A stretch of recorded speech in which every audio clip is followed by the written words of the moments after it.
Well, greetings everyone and good morning on this lovely Wednesday. We're a little bit late here, but we do have a great team. I'm joined by, Tom will be here any moment, but until then, I'm joined by Mike and Paulie of Midnight Central Espanol fame. And of course, fame from all over around these circles. How's it going, guys? Very well, boss. How are you? Good to see you. Good to have everybody here in the chat. Good morning, good morning, good morning. Paulie and I, this would be a non-Latinx takeover. Yep. Hey, good morning, fellas. Morning, fellas. How's it going, Paulie? You sound like you're traveling. Yeah, well, I'm walking the dogs, and then I saw that the stream, like you guys weren't live, so I checked my Twitter. I'm like, oh no, okay, let me see how I can help. Yeah, I that love is it. brilliant. So dogs are awesome in that way. And speaking of dogs, uh, well, we'll get back to the dogs momentarily because we are also joined by Tom here. Welcome, Tom. You're looking a lot like me there. Hey, Morning, everyone. How's it going? Tom's Yeah, got that sexy ask me morning again in voice. 5 minutes. Hey, yeah. Hold on. I've got to take Tom. Tom, I'm rolling off the couch and I'm coming and I'm going to give you a rabbit chicken hug. Wait, Sounds don't even perfect. yeah. Also, everyone, yesterday we had a membership stream, which was great fun for everyone involved. So, everyone who were there, thank you so much. We are so grateful for everyone out there who's watching, everyone in our audience, because we really couldn't do this without you guys. And speaking of our audience, today I would like to send a special greetings to someone out there listening, because today is Simon's birthday. So happy birthday, Simon. And Simon is not alone. He's also joined by his mother, Dee, and their dog, Lulu, who is going through a little bit of a hard time because she recently went blind. But between Simon and Dee, she comes from a home with loads and loads of love. So, of course, that helps. So, everyone, send your birthday greetings to Simon and lots of love and happiness their way. And also, if you could send some love our way by smashing that like and helping share the stream, that also helps.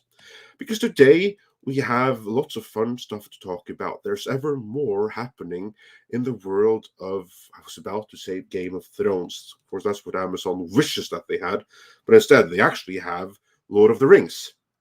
Or they don't even have that. They have the appendices, and they're trying to make the most that they can out of those with the help of, various influencers and super fans. Or as I would like to call them, who needs enemies with super fans like those. This don't even come out for 6 months yet, and I'm already sick of talking about Lord of the Rings. Well, the beauty is that we're going to help it get overexposed before it ever comes on air. How awesome is that? Oh, goody. Double awesome.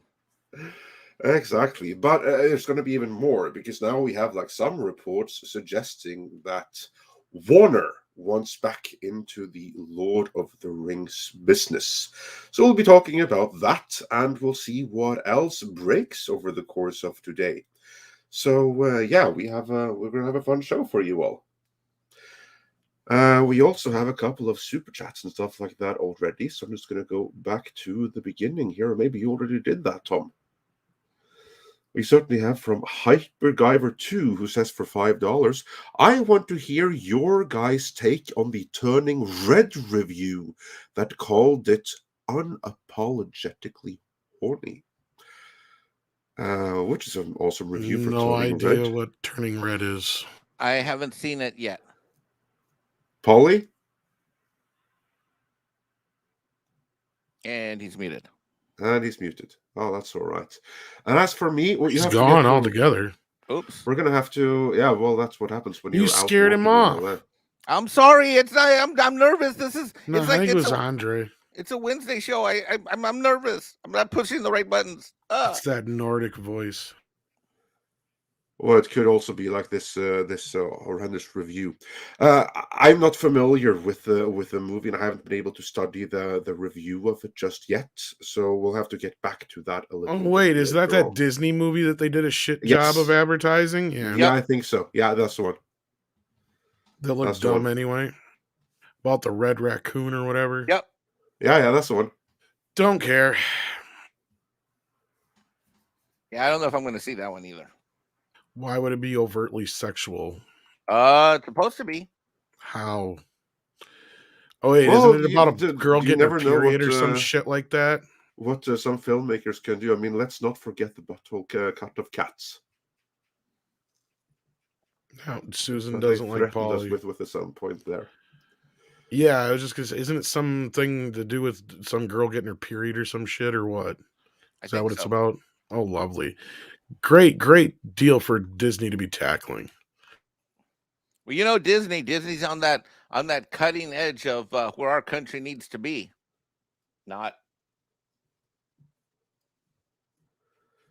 Yeah, I have don't to like do a little this. bit more research on that, and we'll get back. This to makes that me later, very I'm sure. uncomfortable, I'll be honest with you.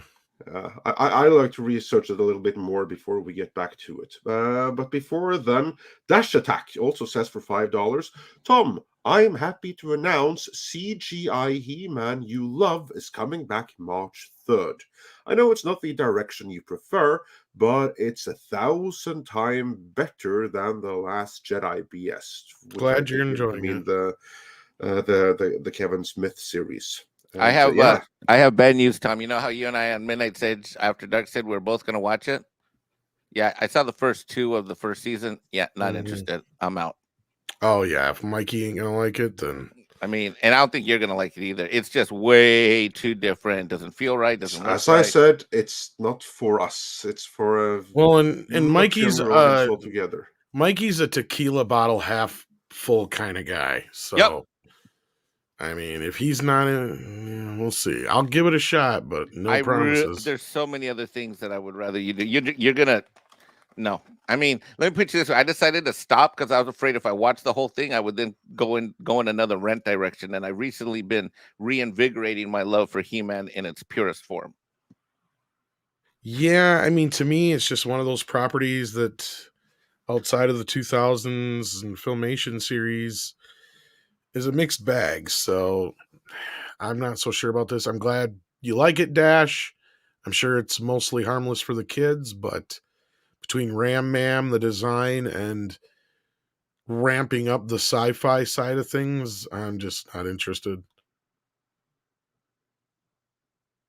Yeah, and as I said, I'm not going to see it under any circumstance because I know it's not for me. It's made for kids. And when something is made so explicitly for kids as to be exclusionary for adults, and this thing by the looks of it is, I'm not going to waste my time. I mean, there's plenty stuff that I really need to watch and review. You know what I noticed? Turning Red, for instance. So I don't have time for watching children. Why would you want to watch that crap? But I did notice something funny at the store, Andre. Okay. They got back Origins figures again. Oh, that's promising. Oh, and they got a new wave. Yeah, well, I got Webster, and I found an extra Stinkor and a couple other things. But that's promising. They also had a bunch of the new show ones there. They seem to be selling okay, but I noticed no Revelations figures at all. They're gone. Yeah, I'm not surprised. I don't think that Revelation is coming back. I'd be surprised if it gets a second season at this point. Well, somebody told me Walmart had backed out of it, so I was kind of very surprised to see they had put them back in, so they must have figured something out. Because I'm like, how can they be saying these aren't selling? I'm like, that makes no sense at all. If they're selling way over market price on eBay, that doesn't compute. That just tells me you're not getting them out there. I think you're right. I mean, take me. I'm a hardcore fan, and I couldn't find any, so I kind of didn't put in a lot of harder effort into it. But now you're telling me, so now when I go shopping with my mom this afternoon, I'm gonna swing by my local one, see what's there. I mean, that's what I'm saying. Because some of these latter waves that have been harder to get your hands on. Yeah, I mean, I tried for a while, a couple months ago. Times. Yeah, they'll go for 2-3 times as much on eBay. Yeah, and then I'm just like, eh. Yeah, I wouldn't spend that much because they always seem to pop up somewhere. I've never gone out of my way. Like, I thought about getting the chrome plated battle damage He-Man because he's harder to come by, but I'm like, I got one in the box. I don't need the extra one. I'm fine. I already got the other one, so whatever. But yeah, I did notice that though. And then we got this one, right? Yep, we did. Yeah, we got, but we'll get back to that over the course of the show, probably. Okay. And then Michael Miller wonders for 14 South African rounds. Do you think Amazon is starting to panic? No. And I would imagine this is in reference to their Lord of the Rings series. So, guys, do you think they're about to start panicking over the response? Tommy, you already answered this, but No. let's develop that a bit further. There's nothing for them to really. I mean, how do I put this? They give a crap to a point, but they don't see this shit the way we do. They don't see how bad this is going to turn out. I compared it to Wheel of Time.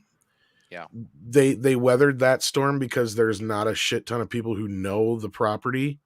So a lot of people who saw it enjoyed it because it was probably taken from a decent story. But those who actually know the books hated it. And Lord of the Rings is a much bigger property. So once this actually drops, I think the division is going to be much bigger than they anticipated, especially going by that like to dislike ratio. The most they can hope for is it's not nearly as bad as it looks, and they're deceiving us with this campaign, but everything about it just doesn't smell right. Mike, But, your thoughts? I don't Are think they Amazon's panicking? panicking yet. No. I think Tom's hit the nail on the head. I think right now they just care about attention in general, and anything that's negative they probably see as an outlier. Oh, it's those wacko fans just not getting on board, and we're gonna show them when it debuts, and it's like because these people are delusional in general, and Tom, it's exactly what Tom started with. They don't see things the way we see things at all because they're not us. So how could they see things the way we see things? Now, when this thing comes out, I want to make a big, huge push that Tom talked about a little bit last night on Midnight Edge After Dark. And people need to understand that if you watch it, they're counting the clicks. This is not a situation, and in general, it isn't in streaming, as Tom talked about last night, where, I'm going to cancel my Amazon and show them. There could be 1,000. There's no way these morons even would equate canceling your Amazon subscription with you're being pissed off with Lord of the Rings. The only way this thing's going to fail is if their minute viewer count fails, and combine that with some pissed off fans type of thing. But then how do you be pissed off if you don't know it's good? So it's in a way, one way or the other, they're going to find a delusional way to not listen to us. Whereas when we have the Sonic situation, which Tom and Andre did a brilliant job of reporting. Well, they already set it up, right, Mike? They Yeah. had that article come out and say, "Oh, the fans are istophobe. Don't listen to them." Yep. Yeah, that's exactly right. No, they're not panicking, and they're not going to panic no matter what. I mean, this is a point that we made in the first video we made on the subject. Even if this thing gets 0 viewers, they don't panic. They don't care. They're still going to do all 5 seasons of it, even with 0 viewers. It's not going to get cancelled. If they have to take $1 billion write-off on it, they don't care. It's like, okay, well, fine. We took one for the team. We got the message out there. People didn't respond to it. So what? We're Amazon. People don't even know they're subscribed to us. They don't care in the slightest. Well, they might care a little bit, but just a little bit. But you panic when your business is on the line. Amazon's business isn't on the line. Nothing is on the line for them. They have no stakes here. Well, I think there's another angle too, which is that it's a little bit different when you have companies like Disney and others involved where they've got a creative property and they've got merchandise sales or theme park sales or whatever the heck. Amazon is not, they're not, it's not like they're worried about selling merchandise that's not going to sell or something, so. Yeah. So exactly. They're good. They don't care. Yeah, They if don't anything care what you arises, they think. can buy their way out of it. Exactly. Well, wait, say that again, Tom, so everybody hears it. That was exactly the point. I said if anything comes up, they can buy their way out of it. Yep. So anyone that thinks that they're panicking, anything is going to get cancelled, just abandon those thoughts right away because it ain't happening. They signed on for 5 seasons. Now that doesn't mean that those 5 seasons are going to necessarily happen, but I'd be surprised if they didn't. I'd be shocked if they didn't. That's what I'm saying. Like it'd have to be some kind of major disaster, and they would never. That's the thing. Luckily for them, they could hide it. That's the beauty of these streaming services. It's kind of like with Discovery and all that other stuff. They can keep hiding how bad it's doing for so long that eventually the truth will come out. But speaking of Star Trek, that might come up today. Yeah. I mean, we talked a little bit about it last night, but I got to hear Andre's take on it because it's just hilarious. It's amazing. We actually have a video about it I've been writing today. Tom just hasn't seen that nobody will watch, but yeah. I know, but we have to do it. I mean, we've done so much with Star Trek, we kind of just have to. Well, you almost got to add in the 25% different thing and all the other stuff just to be like, we just need a whole video. And here I thought I was finished. No. But here's the thing. The whole video is just basically here. I already got it done for you. It's simple.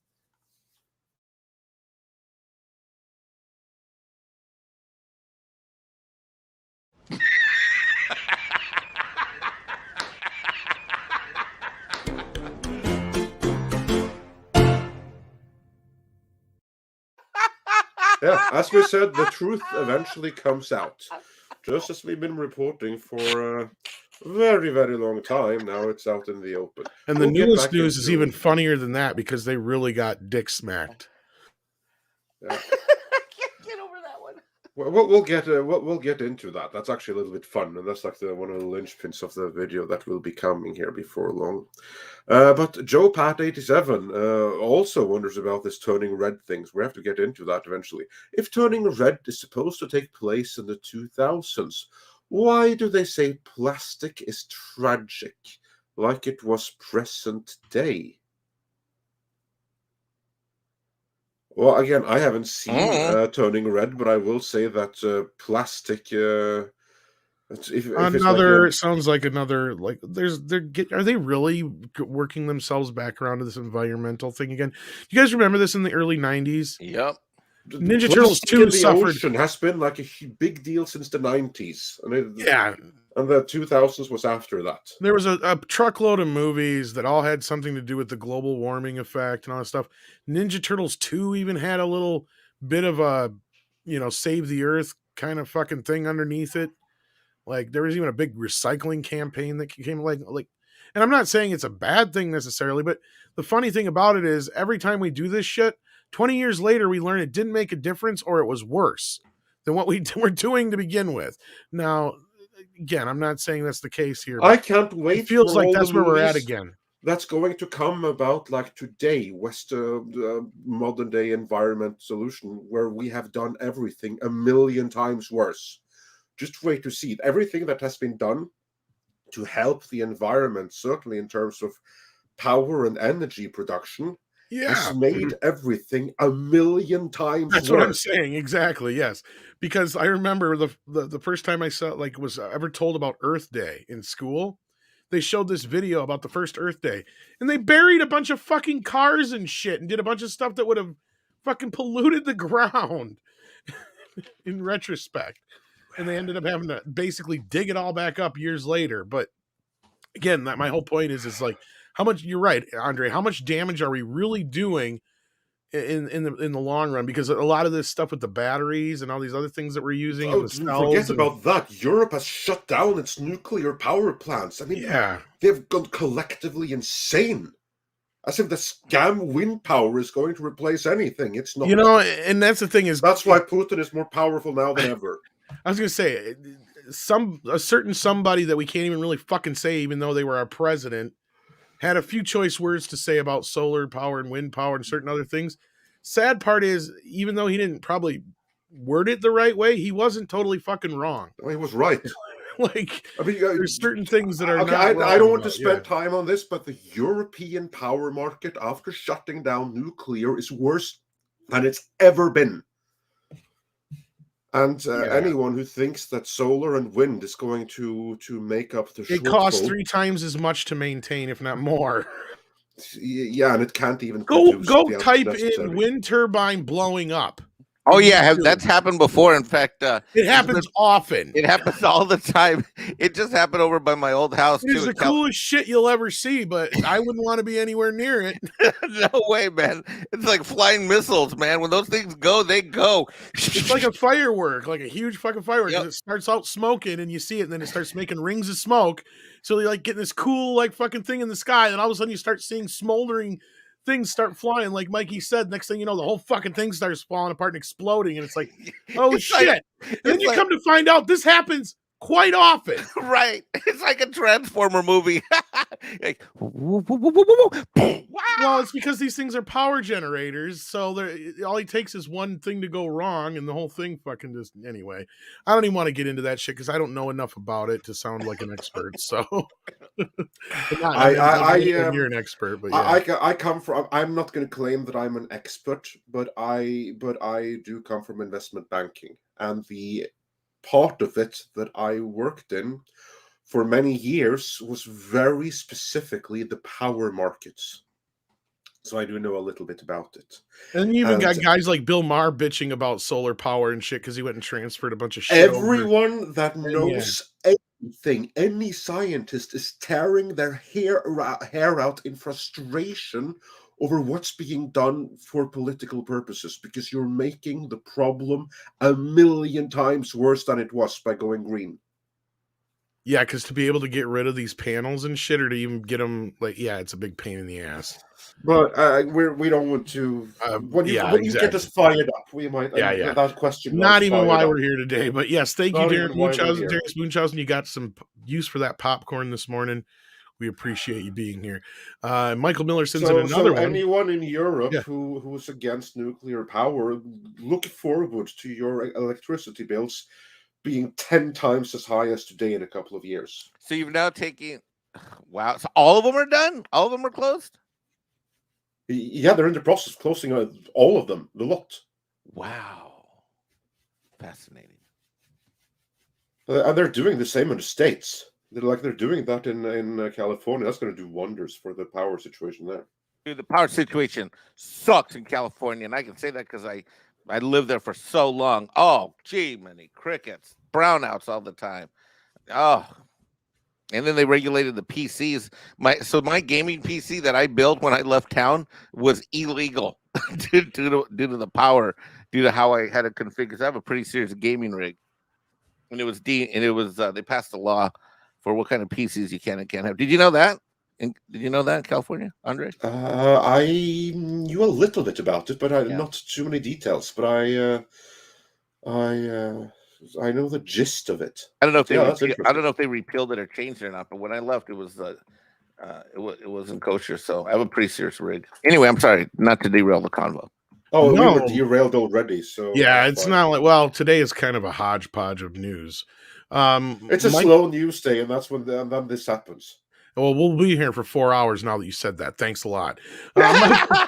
Michael Miller sends in another super chat and says, breaking, Disney Plus announced Netflix Marvel release dates. And that's correct. 6 sent me the news here. Yeah, let's according see what they are. to the Shabazz movie podcast, I guess, it looks like they will be hitting Disney Plus on, I believe it was March 16th was the date.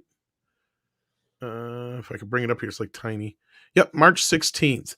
Daredevil, The Punisher, Jessica Jones, Luke Cage, Iron Fist, and The Defenders all drop on Disney Plus, and then March 30th. That's interesting because some of those things are brutal. I mean, have you seen The Punisher? Well, that's what I'm saying. Something changed, and I heard about this. Like, something went down.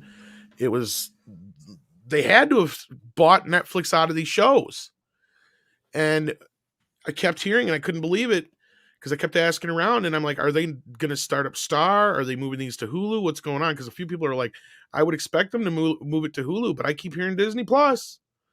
And I'm like, huh.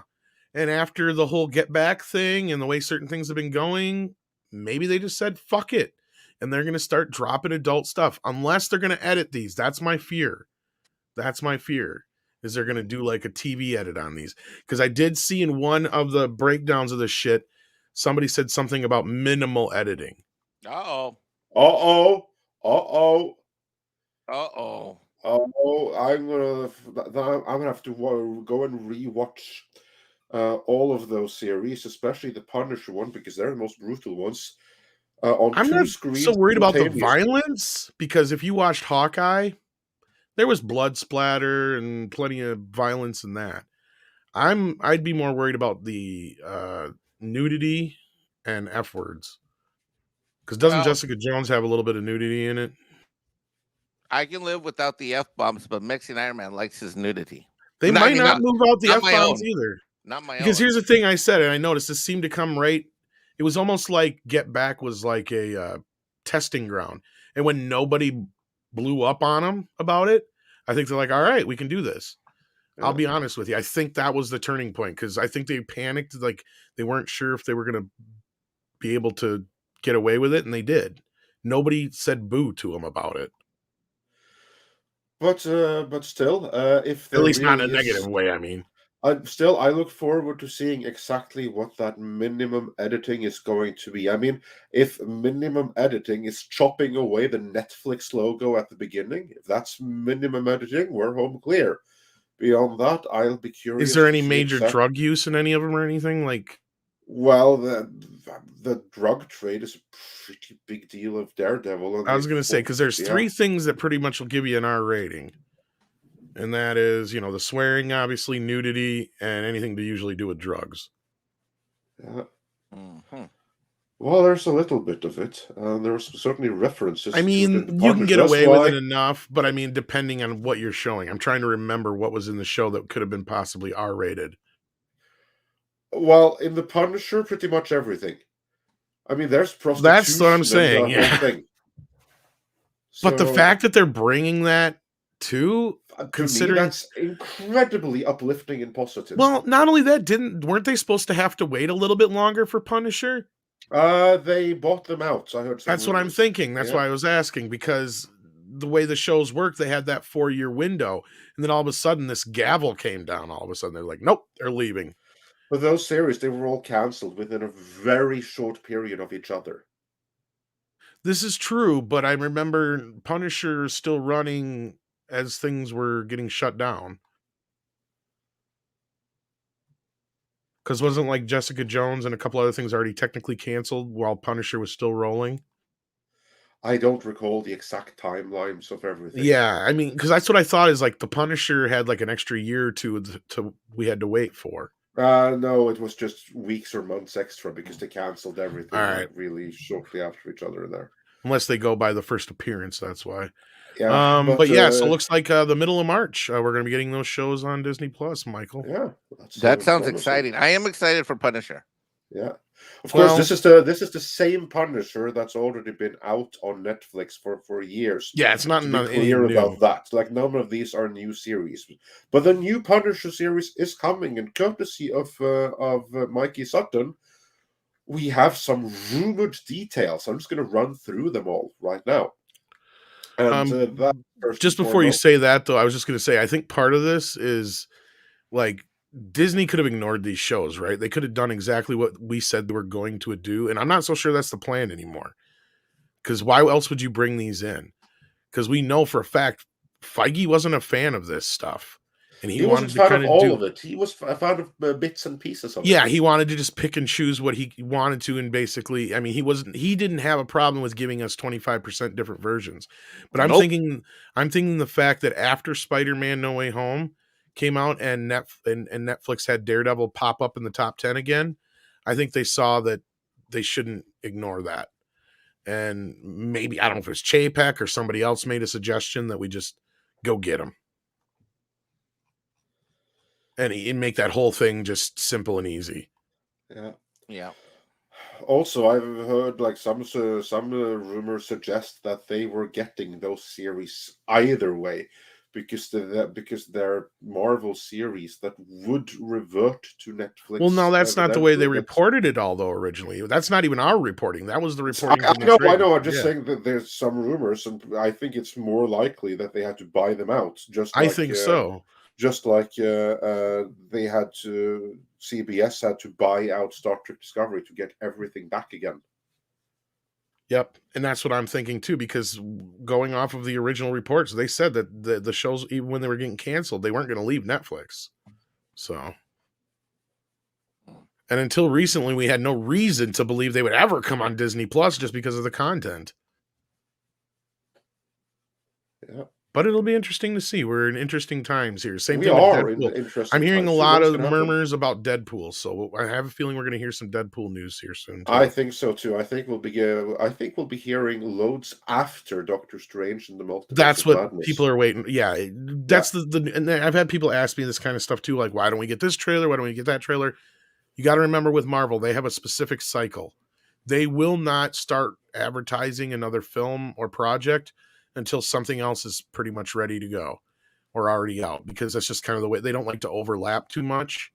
Unless two movies are real close together, we've rarely gotten two brand new Marvel trailers so close together. The only reason we've been getting so much stuff lately is we've got a TV show and a movie at the same time. Is like kind of like they go back and forth. But prior to this, there was rarely a time where we had, two Marvel movies close enough together where we actually had two trailers out there where they're advertising both movies at the same time. Even go back to Shang-Chi and Eternals. Notice how they did not overlap there too much at all. No. They separated them pretty well, even though they were released less than a few months apart. So anyway, Night King 01 says these writers need to read some Joseph Campbell. They need a lot of basics. You're right. Night Yeah, King. exactly. That's like the thing. There's many classics that these writers need, and that's an issue. That's with like many of the writing things, is 101 right there. I'd be pretty sure that some of them would even answer like Joseph Campbell. Who's that? I know that's the problem, but like I said, that's like writing 101. That should be like Joseph Campbell should be in the first class, like the basics. No, actually, it should be like this course requires that you already read this book. If you Yeah, I mean, didn't, come back and search again when you have. there's three things, right? So there's Well, I having think like he it. should be explored. I mean, I don't think it should be. I mean, yeah, great if you have read it before, but I think Joseph Campbell is definitely something that needs to be explored as far as basic storytelling rules and ideas. And then once you understand Joseph Campbell and all the other basics, then you can break the rules. That's the other problem, is a lot of these writers break the rules before they even really know the rules. So how can Right. you really break the rules when you don't really know the rules in the first place? Well, that's why there's three things. You need your education. This is something I've heard Script talk a lot. You need a proper education. You obviously need to have a commanding knowledge of various fandoms and great works of all different genres. And you need a mentor. You need to have the right mentorship of storytelling and be in a healthy environment where you learn how to do things right in terms of storytelling. And in the modern age, one of the things that we've lost, in my opinion, is we've lost the aspect of mentorship. I mean, I see it even in the accounting industry. They get out of school and they think they can Google their way into any knowledge of anything, and you can't. You still need mentor for hundreds, if not thousands of years. Human civilization has survived by having someone, whatever the trait is, whatever the lesson of life is, that would serve as a mentor, and that just doesn't happen with a lot of these yo-yos in Hollywood. No, and Neil, you're right here. Not only should they read the pulps, they should read everything they can get their hands on. If you're a writer, you should read just about anything you can. Expand, but especially the pulps, because that's the cornerstone of modern day pop culture. Well, and this is a new thing. Straight from myth telling. Even though fandoms aren't new, the studios dealing with them is kind of new, in a sense. Like they've never really had this ongoing thing. Like once in a while, we get a Superman, we get a Batman. We had the Star Wars trilogy, or plural trilogies now, but we never really had this ongoing thing. Like Star Trek was the only fandom that I can remember for the longest time that was a solid fan base kind of thing. And we got Paulie back. How you doing, buddy? Hey, sorry about that. But where the studio actually acknowledged the fan base, you know what I mean? Until recent years, because now they're actually dealing with that as another factor, and they're doing a piss poor job of it, obviously. But yeah, I think that's a big part of it. Let's see here. What else we got here for super chats before we get rolling into the news? Chad Rupenreen is here and says, all this talk of diversity, where's my Mexican Iron Man movie? Yeah, we need a Mexican Iron Man movie. What? That'd be good. Oh, for Mexican Iron Man. Oh, imagine this. Paulie can help write it and produce it. Mexican we need a trilogy. We have the Genesis story in the beginning of how I started as a small, humble tortilla farmer. Then in the second one, we do the dating exploits. Yeah, a whole movie of the dating. Well, I got a better idea. Let's make it an adventure because it's about diversity. What in the hell's diversity? Well, I could be wrong, but I believe diversity is an old wooden ship that was used during the Civil War era. So it could be a Civil War story, see? Okay. I'll fight myself. Well, I'm in South Carolina. Anchorman's a genius. He knows everything. No, we need a Mexican Iron Man in the movie. That's a great idea. You just put $5 towards it. Brian Sloan says, thinking of canceling my Prime account because of the price increase. Well, you got to do what you got to do, Brian. I totally understand. There's been times where things have been tight, where I've had to slim down on what I'm doing. And when certain things weren't really like Disney Plus and other things, I canceled. I didn't need them. I didn't watch them. The only reason I have it now is because I get it free through my kid's phone plan. But otherwise, yeah, there's a lot of stuff that I could totally see canceling. If you don't use it for the shipping and you don't have other shows on there that you watch, why not? If it does your life better, go for it, man. Don't let anybody stop you. Yeah, no, you do whatever you think. You is right. do you, boo. Exactly, as they say. But yeah, we're not going to sit here and tell anybody whether they should or shouldn't boycott anything necessarily. But the one thing we do tell people, though, is if you do cancel something for some reason like that, just make sure they know why. Because otherwise you're just canceling for no reason. They'll never know exactly. why. And if you cancel for no reason, then by all means. But if you cancel for a reason, you let them know. Yeah, and in this case, let them know you didn't like the price increase. Yep. So there you go. Olds Gamer 72 Cutlass says, so if the Warner Brothers Lord of the Ring hits solid numbers, will that resonate? Well, that's a good question. And that also brings us to I was just going to say that's probably a good segue. Yeah. Because Warner Brothers is, well, you got the story for this, Andre, offhand? Because I don't have it handy here. I don't have it handy Let me either. see if I can find it here. Yeah, but in the meantime, while you're looking for it, yeah. While he's looking, I'm sorry. Let me just interrupt you before you get into the story because I got to peel off. So I was just here for the first hour. So have a good show, and I'll pop back on later if I can. But I got to go. Absolutely. Well, thanks for joining us. Yeah. Enjoy, and tell Mexican Iron Mom I said hello. Yep, I'm taking her breakfast right now. Awesome. All right, so while Tom grabs the story, what it is in summary is that in addition to Amazon's The Rings of Power, there is another Lord of the Rings project coming too. This one is coming from Warner, and it's the animated feature that was announced back in 2019. And this animated feature is canon with the Peter Jackson Lord of the Rings movies and The Hobbit. So this is an extension of that universe, which is a competing Lord of the Rings universe to what Amazon are doing. And the thing here is that the owners of the Lord of the Rings and Hobbit film rights, the Soul Sands Company, they decided that we think that Warner have now lost their stake in the Lord of the Rings movie rights because they haven't made any live action movies for so long. So we're going to sell them. This was announced like last week. But then behind the scenes, Warner have said, not so fast. You're not selling anything because we still have a stake here. And this animated movie gives us that stake, and because we want to continue to be in the Lord of the Rings business. So that is the gist of the story. Warner are flexing muscles and making it known they're not going anywhere. They're still in the Tolkien business. Tom, did I forget anything there? Or is that about fairy telling? No, I think you pretty much got the basics of it because, yeah, according to Variety, that's what's going on. Warner is flexing their Lord of the Rings muscle amid the conflict over the film rights.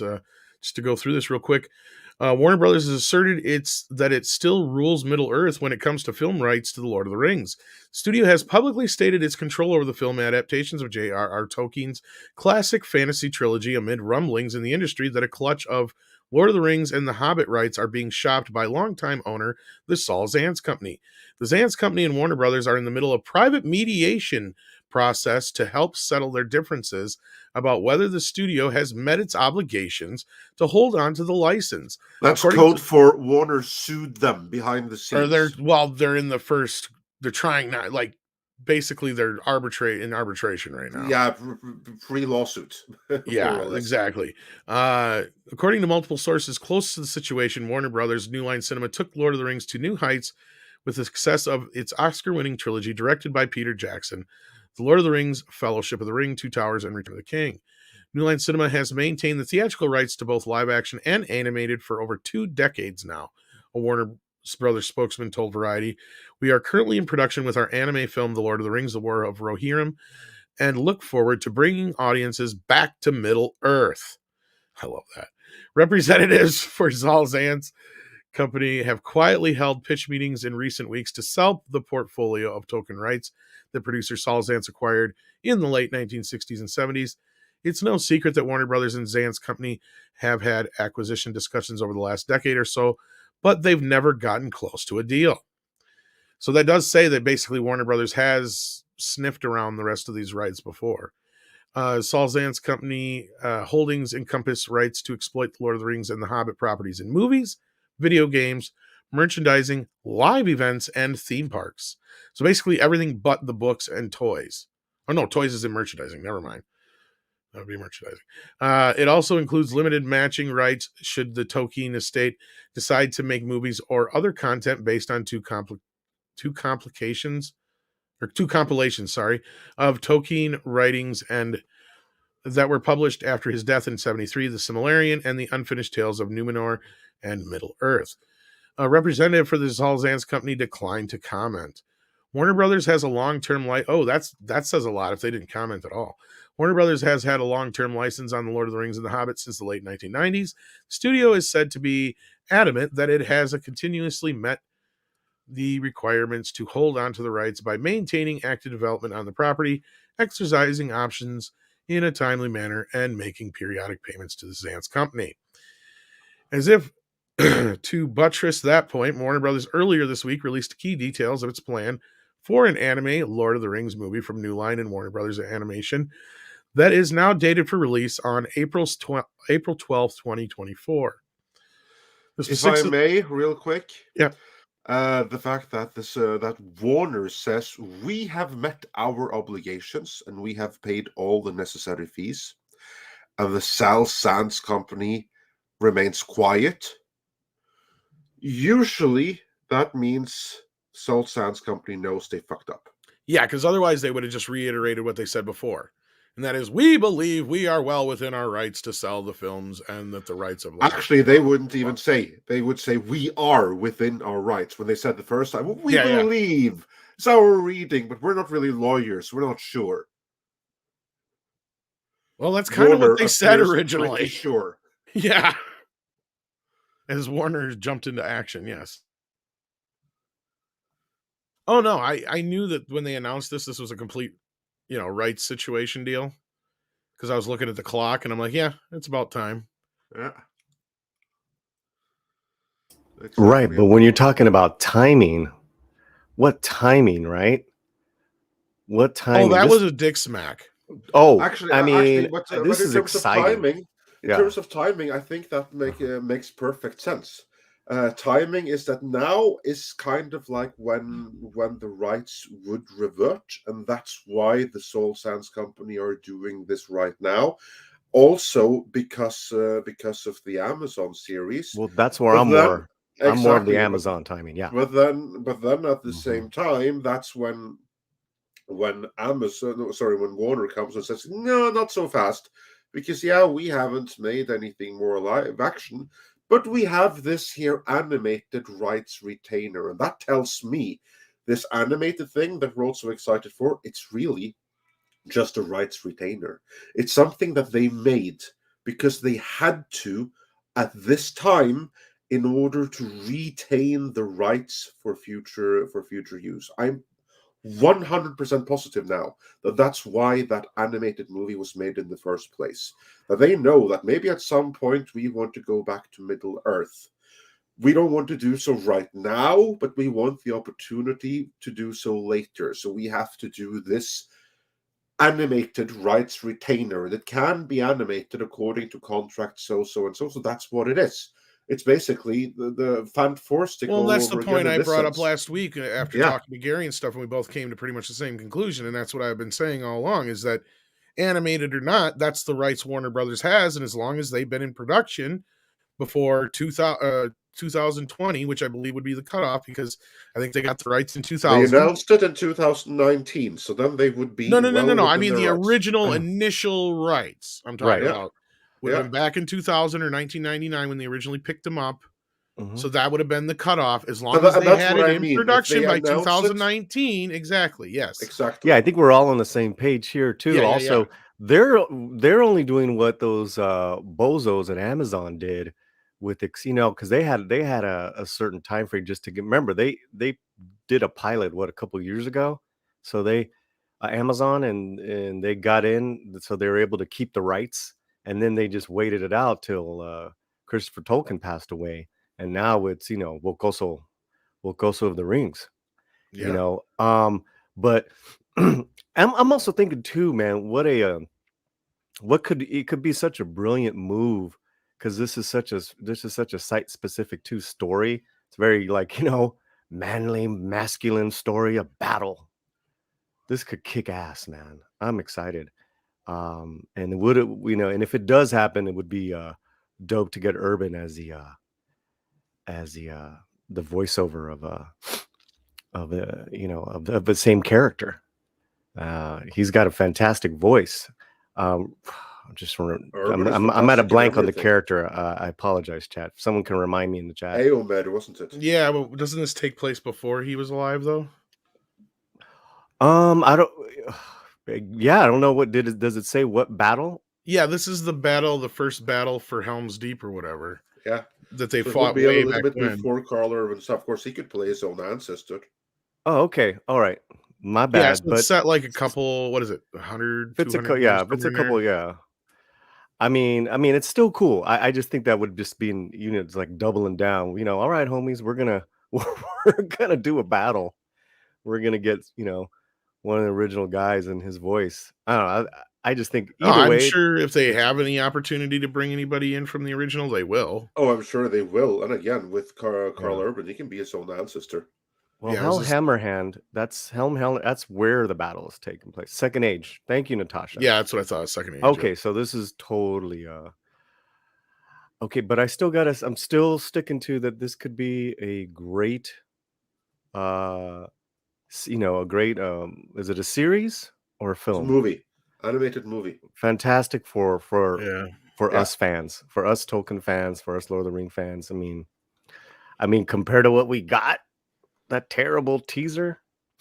Oh my god, yeah, it was so this announcement alone is very uplifting. I mean, a lot of hearts have been broken the last couple of weeks. Let's be honest.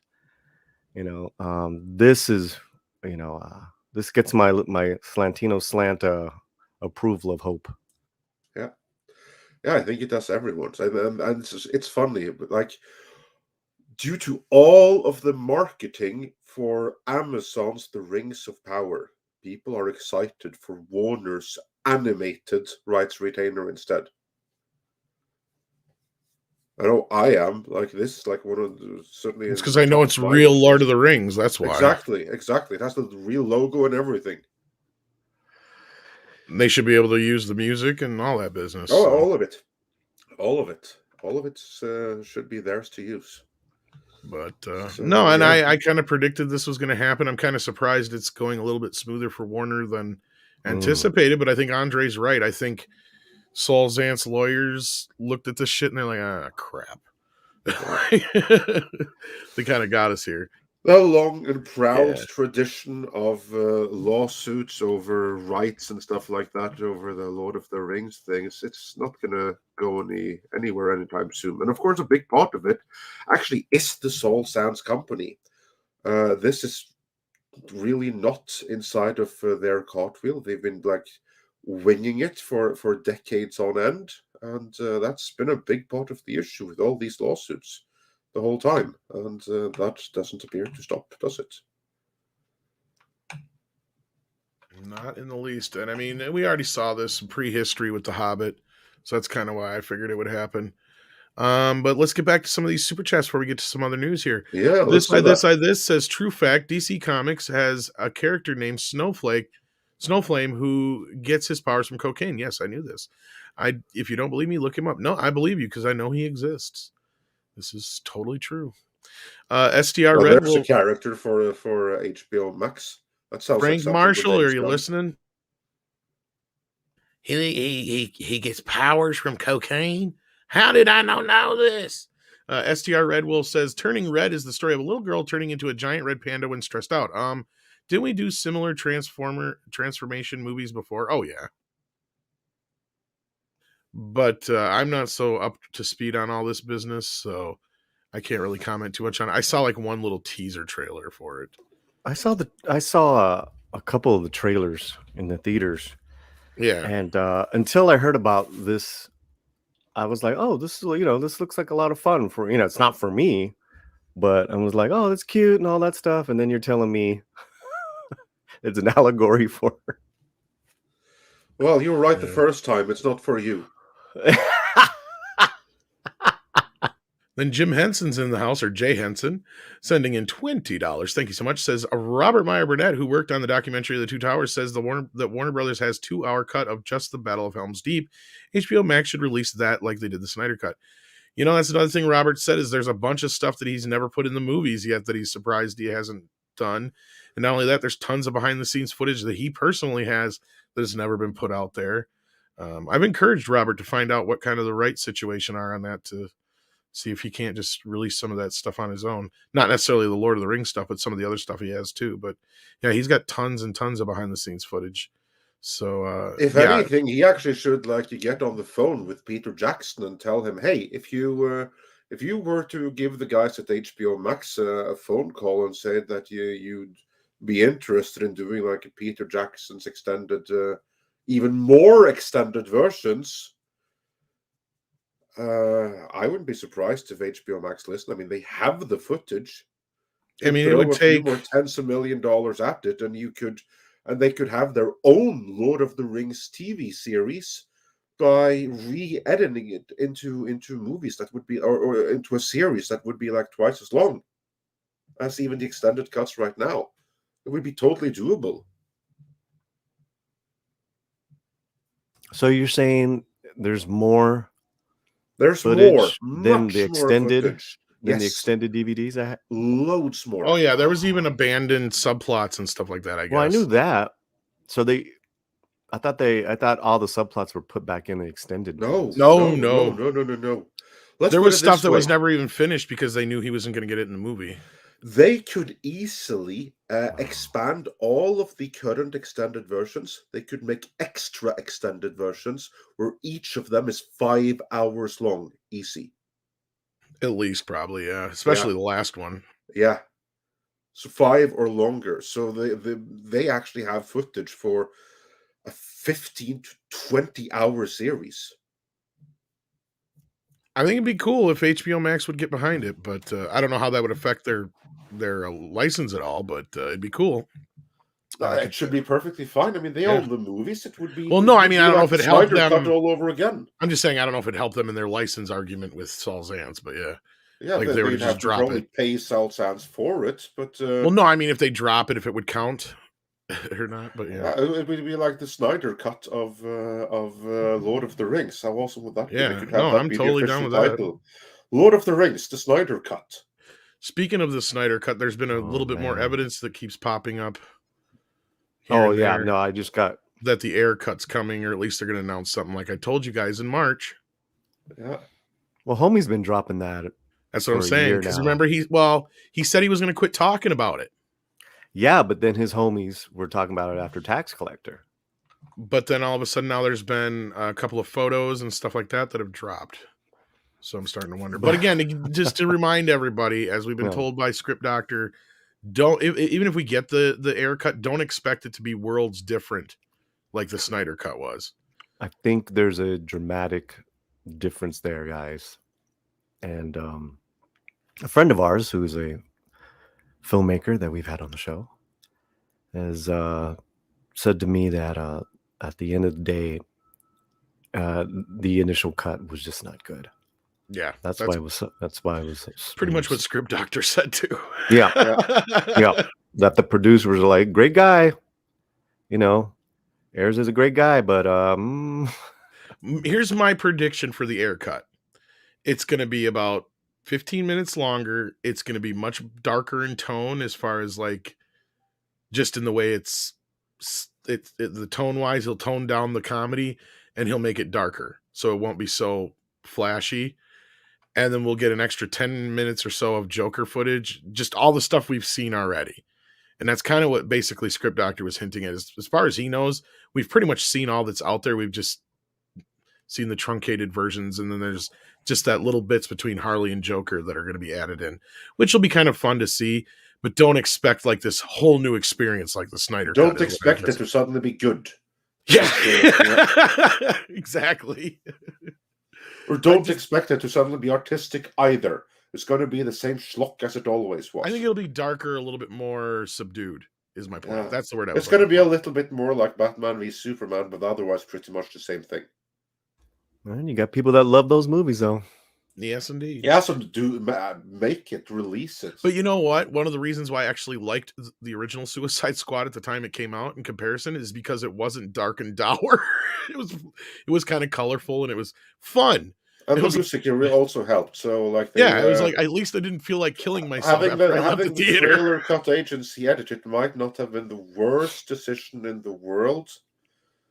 From what we remember, we had a good time watching it in the theater, but it was kind of. I never hated the original version, but I understand why people didn't like it. Right. But yeah, it was kind of fun, but it wasn't very memorable. And but speaking of Ayers, Mike and Ayers says I left to watch some turbines blow up. Cool, isn't it? What? What'd I miss?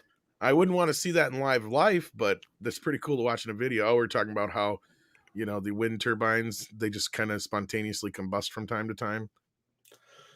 When they're busy not producing enough power to go around. Have you seen them up close? A few, but never. Like we were going to get a bunch of them around here, and they voted them some bitches down quicker than shit.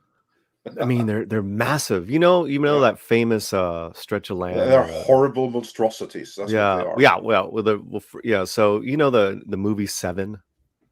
Yeah. Towards the end, where they're never heard of it. What? I'm lying, of course. What's in the box? What's in the box? Well, that whole area. You got to drive through that area to get to Desert Hot Springs. And so we were there last weekend, and it was like, oh my God, it's 7. Oh, like the whole field area there? Yeah. You drive. There's an actual road. I believe it's called Dillon Road or something. They've used that in a couple movies, haven't they? Oh, it's so cool, right? But for cinematic purposes. But I'm like, get these out of here. Don't look at the box.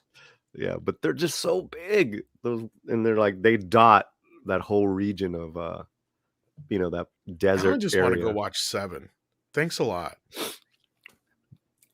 Hey man, I'm just saying that ending is so fucking cool. I don't give a shit. I love that ending. I know it's so awesome.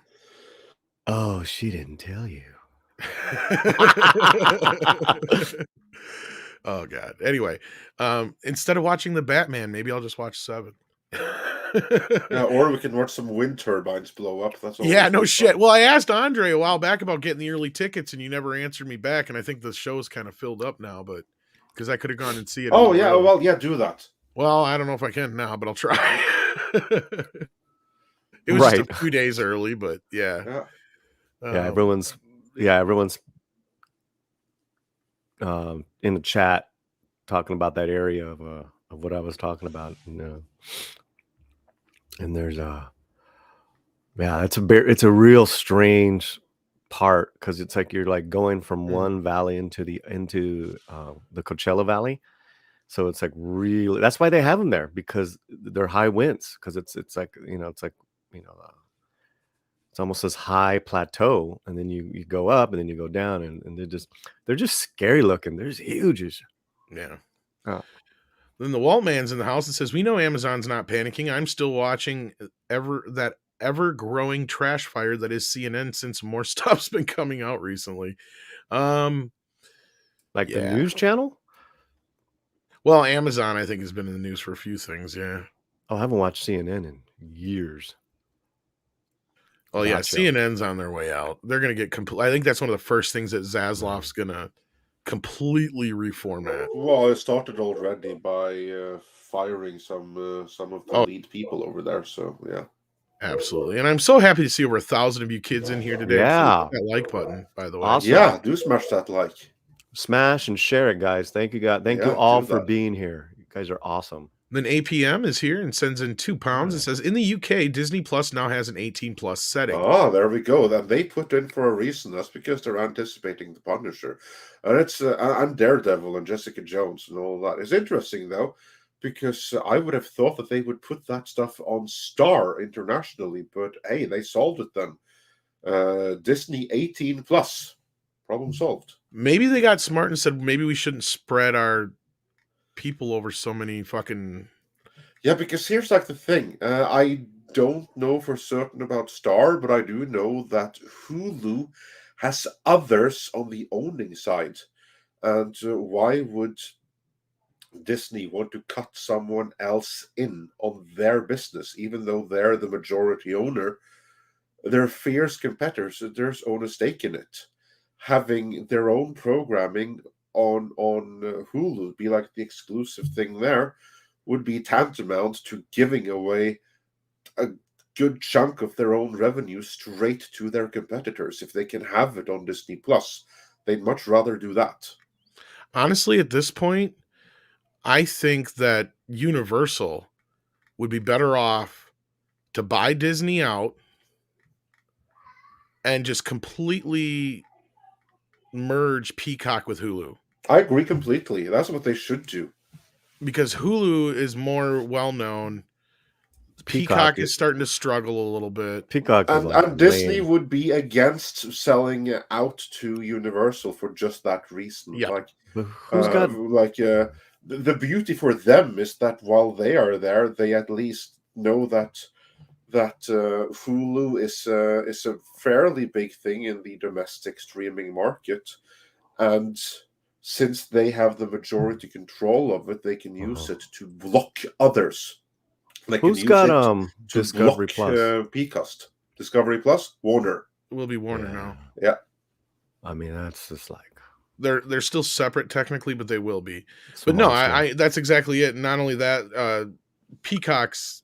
We talk about HBO's interface. Peacock is like the technically, actually, it's going to be Discovery. It's going to be the owner of Warner, because what happened is that AT&T sectioned off Warner Media to put it under Discovery. So Discovery is going to be the owner of both Warner and CNN. Wow. That's where I said, he's going to redo CNN. And then we got this one from earlier. I'm so sorry I accidentally missed it earlier. Olds Gamer 72 Cutlass. So if Warner Brothers Lord of the Ring hits solid numbers, will that resonate? Yes. Hell yeah. Oh, yeah. Absolutely. I mean, the only thing that I can guarantee you that Warner, someone over there, are wondering, how can we fastest get back into live action Middle-earth right now? And if the animated movie fires on all cylinders, that's only going to enhance that decision. Let me ask you this. So the execs or the showrunners, these bozos with Wokoso of the Rings. Do you think and to that other guy? The babosos. Do you think that they are taking this in and are going to try to change the other seasons. Like, let's say No. season 1's in the can, right? Well, I mean, aren't they obligated for 5 seasons or something They, like they that? Oh, are. you mean They are. Amazon? So if they get the rights, you mean, to this other stuff?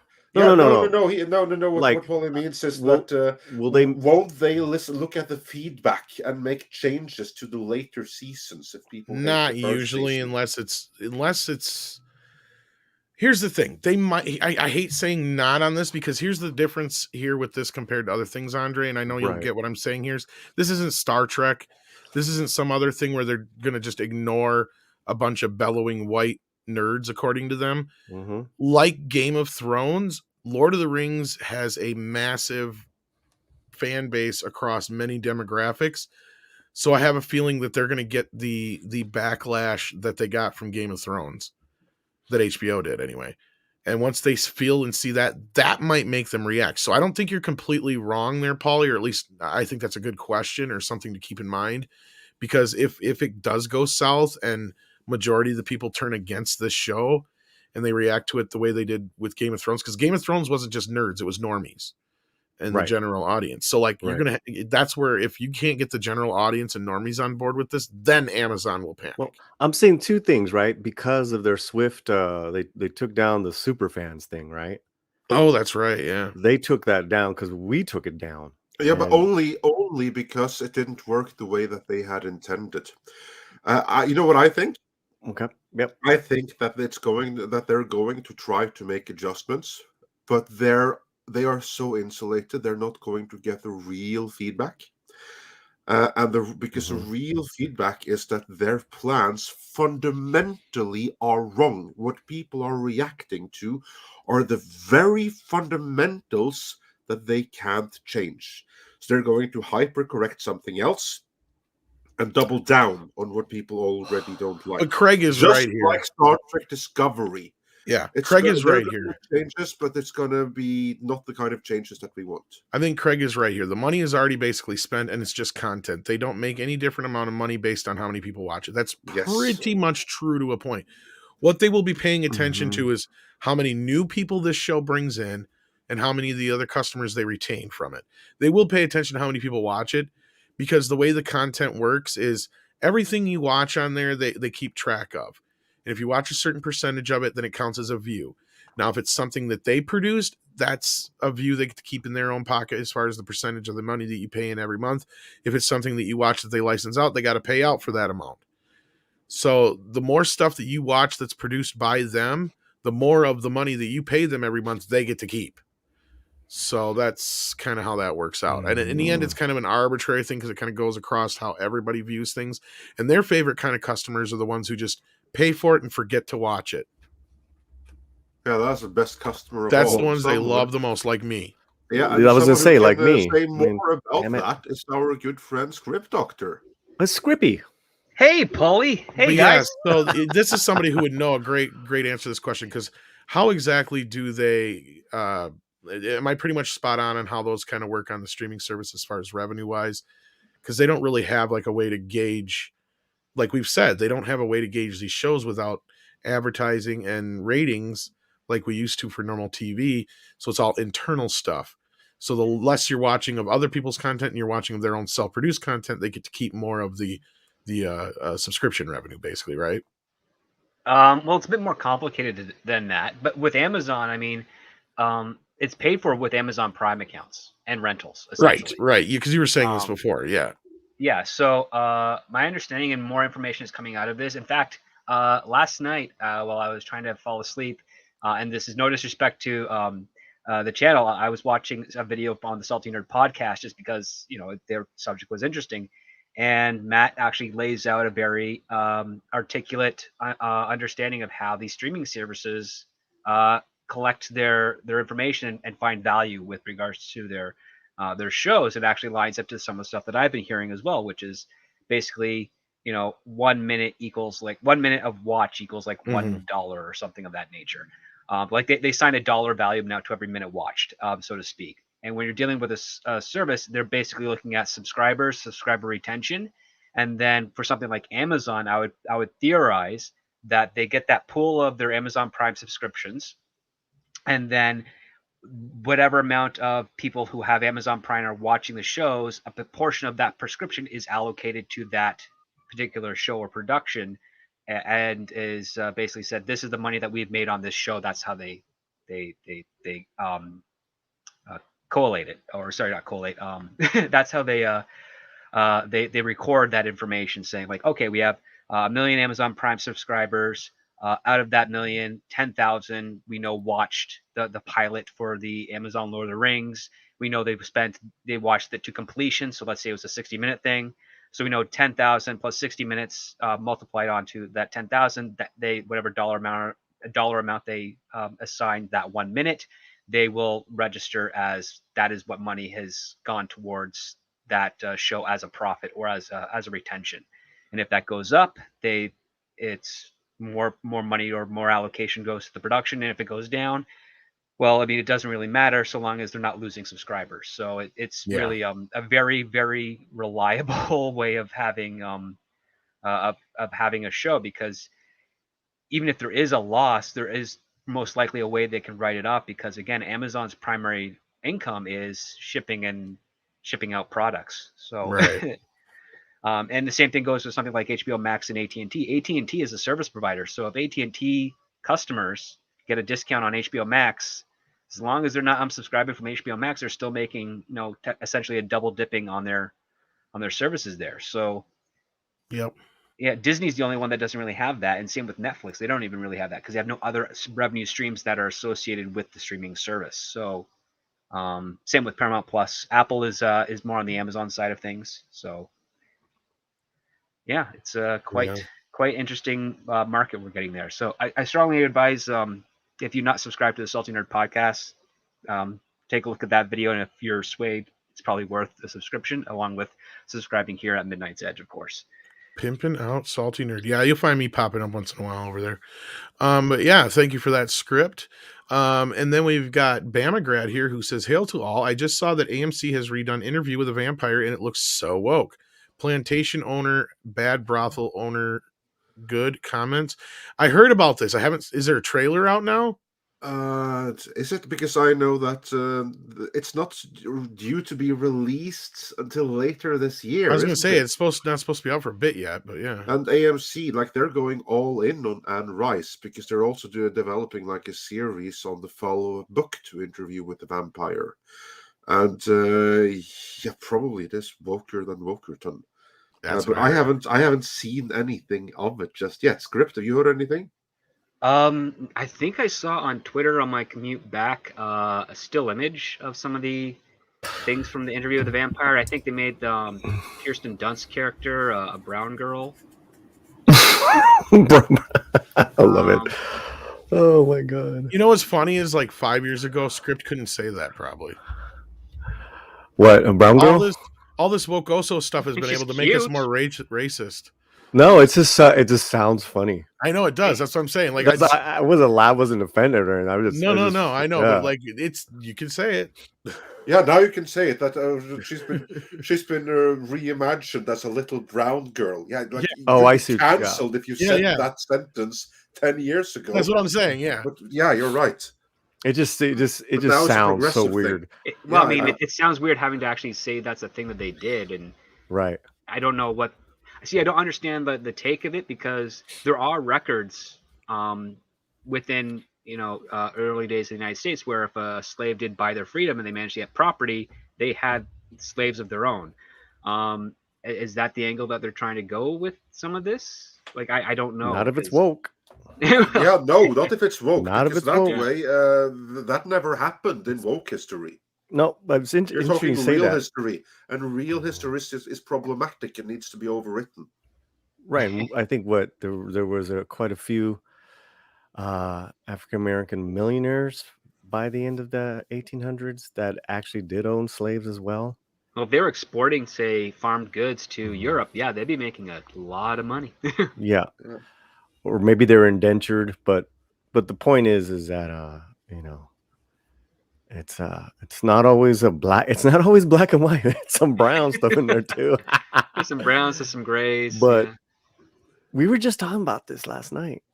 because someone had actually liked Tom Cruise's Lestat, and I was like, oh my god, that was like the worst Lestat ever.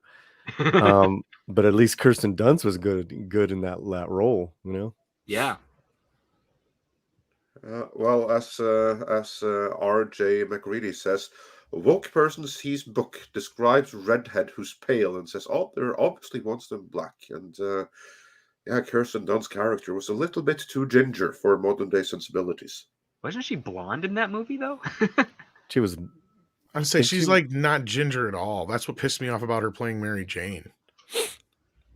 No, you're right. I was thinking that's of Mary Jane. one of there. many. That's what I thought was ironic about Yeah, part 3 is you bring in Bryce Dallas Howard, a true redhead, dye her blonde to She's play the one who Gwen. should have been Mary Jane from the She should've been Exactly. Mary Jane. Yes.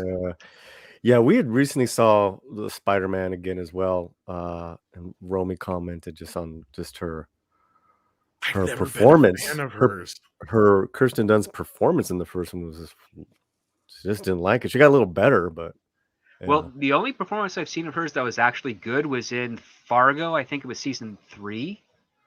Thank you for not saying Melancholia. Oh God, no. Ooh, wow, you did. I was afraid that you were going to say that was like a good performance of hers. No, this was the Noah Hawley's Fargo series. Yeah.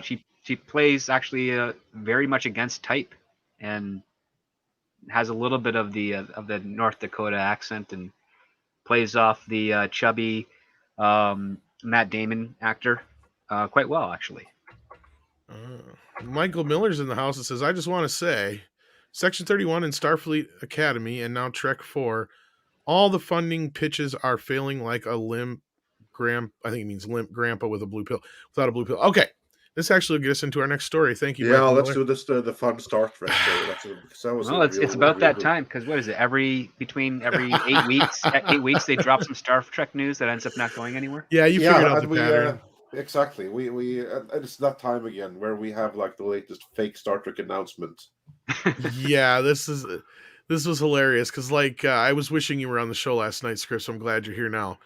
Why Paramount Star Wars Trek sequel reveal surprised its own stars? Yeah, and to go back a little bit in time, we have to go back 1 week to February 15th, because that was when the Hollywood Reporter announced with great fanfare from J.J. Abrams himself, Star Trek 4 is back on with all of the original cast. Is that the 4th attempt or the 5th? 6th, I think somebody counted. Oh, the movie? Yes. Yeah. Oh God, this has got the same type of pre-production schedule as The Flash. Because you had originally it was announced just before Beyond came out. Yep, I remember that with. Then with you had Chris Hemsworth. Amelia Clark, and then you had Noah Hawley, and then there was somebody else in the middle there. I'm missing. It wasn't Amelia Clark. You're or S.J. Clarkson. S.J. Clarkson. S.J. Clarkson. And sorry, when S.J. Clarkson was in, technically, this was still the same version of the movie that J.J. Abrams originally was going to direct himself, probably, but then he wasn't. They needed another sales pitch. They needed a woke sales pitch. So then it was going to be directed by S.J. Clarkson. But it was still the story about Chris Hemsworth's father, Kirk, coming back to life again. And this story was unbelievably shit. And it was written by the showrunners now doing their... Now, was it the Clarkson treatment or the Hawley treatment that...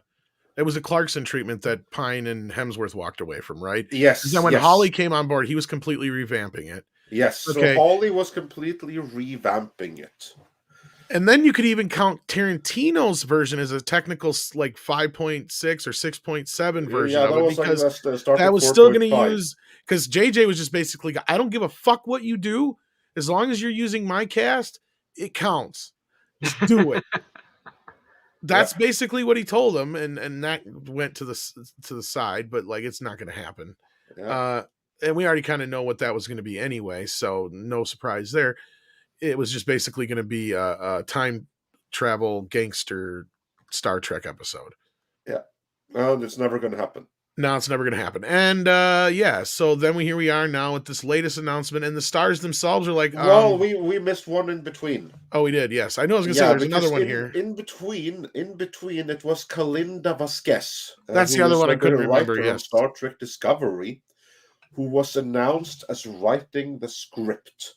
And the fun thing here is that the Deadline Hollywood that announced this, they had loads of fun with the fact that there was a Star Trek character called Kalinda at one point.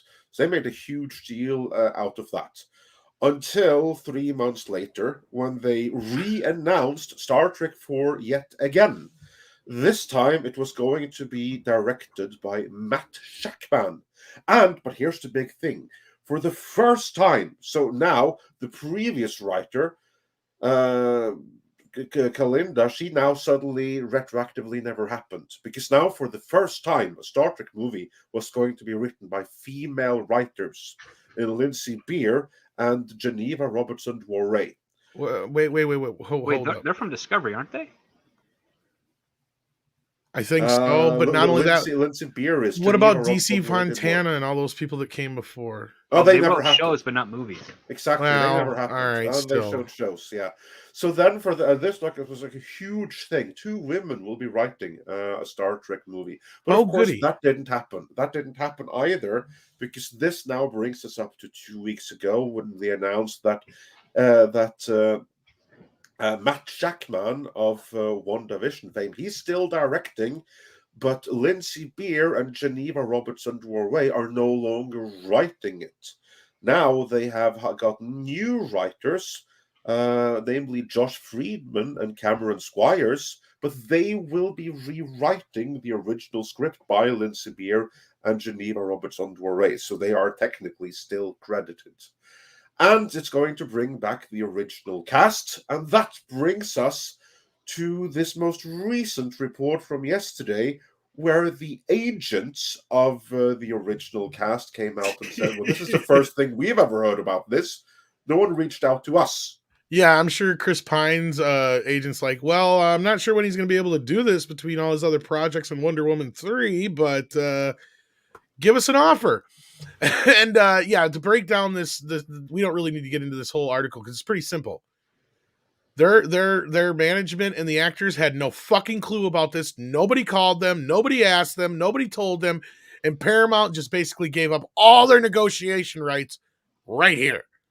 So now if they expect this to happen, they're going to have to pay out the wazoo, especially for Chris Pine and Zoe Saldana. Especially since they already announced a release date. And that. But this ain't going to happen. This is not, I'm more than, this is, there's this point spread on this is nothing, and like they have beaten their odds to death. You can't even bet on this anymore. This movie is not gonna fucking happen. It's never gonna happen. And you know why? Here's the real kicker, though. You know why they announced it in the first place? They didn't actually announce it to the public. They need financing. That's exactly right. This was announced to investors at the Paramount Investor Day. And they got called out for that too by I think it was Deadline, who called them out for basically their big fucking horse and pony show they put on to try and help their stock. And it was a bunch of fugazi, basically. They got called out. And it didn't help. Oh no, and it didn't help at all. No, their stock dropped. Actually, I wish Mikey was here because he actually brought that up last night. It was kind of hilarious. It's like they are barely treading water at this point. How long until basically I see Apple buying Paramount or something at this point? Like that's basically what they're doing. Is they're getting the company ready for sale. That's why they keep announcing all these things. That's why they keep getting pushed back. That's why they've got 3 Ninja Turtle projects going on. That's why they've got Mission Impossible stacked up, because this is just like when George Lucas was selling Star Wars to Disney and Bob Iger told him the number crunchers said it ain't worth much more than $2 billion. And George said, why? And he said, because you ain't got nothing in production, George. So what did George do? He brings in Kathleen Kennedy, starts getting the sequel trilogy in production and a bunch of other stuff going so that they could jack up the price on Lucasfilm. That's exactly what Paramount is doing here. They're getting all these things into production so they can say, look, we got all this shit going. This company's worth money. We got all this stuff. They're going to try and get as much money as they can out of this. Redstone wants the fuck out. I guarantee you that this is done. Paramount is no longer what it used to be. It's going to get soaked up. Either Apple or something. I can't believe Amazon didn't go after Paramount instead of MGM. MGM's a fucking loss leader, if you ask me. That's being very charitable to MGM. Yeah, I know, right? The other part too is like this type of tactic. It could work to their benefit to increase the value for a sale, but most likely, if anything, it'll end up depreciating the value of the company because by the time they go through all the negotiations, some of these projects will be released, and then the audience will determine whether or not they're a success. And with their track record, it's not looking too good on their I guess established IPs that Paramount has, but it all depends on some of the new stuff that they're bringing out and some of the stuff that they've got on like the original films that they're doing and a couple of the original shows. I mean, I would argue that they're not enough to save a studio like Paramount, but yeah, it doesn't seem like a very smart maneuver. If there's any clever accountants over on any sort of prospective studio buyer's side, they look at this, see it for what it is, and be like, nope, but now is not the time to buy. Well, they've been trying to sell the company for a while. Rumored they have been anyway, but we'll see here. Just a quick update though on the Netflix Daredevil situation. It looks like right now Canada is the only one that's been confirmed. So just keep that in mind, kids. Confirmed for what now? March getting all the classic Netflix shows: Daredevil, Jessica Jones, Luke Cage, Defenders, Punisher. Netflix doesn't have them now? Nope. Not anymore. So they're all going From to Netflix. Disney Plus now. They are. Yeah. Yep. Okay. Oh, that's right. I think you were gone that show. Yeah, that happened last week. I think it was, or 2 weeks ago. Yeah, it was one of the shows I think you were gone on, but yeah. Yeah. I know that they're going to Disney Plus because Disney Plus needs the content to get back so that when they start pairing up their Moon Knight and She-Hulk shows that they're dropping later this year, they've got other people wanting to watch the stuff they may have missed on Netflix. Yeah. So anyway, I just wanted to point that out. It doesn't mean they're not coming to the U.S. Just Six gave me that update. So yeah. But yeah, I If think it's this is going to one international location, it's going to go into all of them before long. But I don't see this Star Trek happening. Andre, what's your response to this business? It's just another funding pitch that we have seen so many of. I mean, just case in point, on Star Trek 4, we have to stop and think how many different iterations of the movie have there been so far, and what's making counting difficult is deciding exactly where one version ends and another begins. But there's been many. This movie, never say never, because all it requires is the funding. But it hasn't been able to secure that funding in now 6 years and counting, and it's looking like less and less of a good investment opportunity. Well, and this article points out the same thing by. I said before, and that is they just gave up all their negotiation rights. Like, they're going to end up having to pay out the ass to get Chris Pine, Zoe Saldana, probably half the other cast will still probably cost quite a bit. I mean, there's only a few of them who aren't consistently working, right? So, but here's the thing, though. For actors who aren't working, they know that they can't command the highest paychecks in the world for all of their other movies, which are smaller, more independent movies and stuff like that, because not every actor gets to be in A-list blockbusters all the time. But the times when they do get to be in that's when their agents are going to price them out the wazoo every single time. Well, not only that, you can watch something will happen like Zoe Saldana will say, I refuse to do the movie unless all of us get paid the same amount or some shit. Because her and Chris Pine are going to get the most because they're the two biggest stars. And then is she going to apologize? Oh, what's she going to apologize for this time? Being too light-skinned? Yeah, for not being a green alien. Yeah.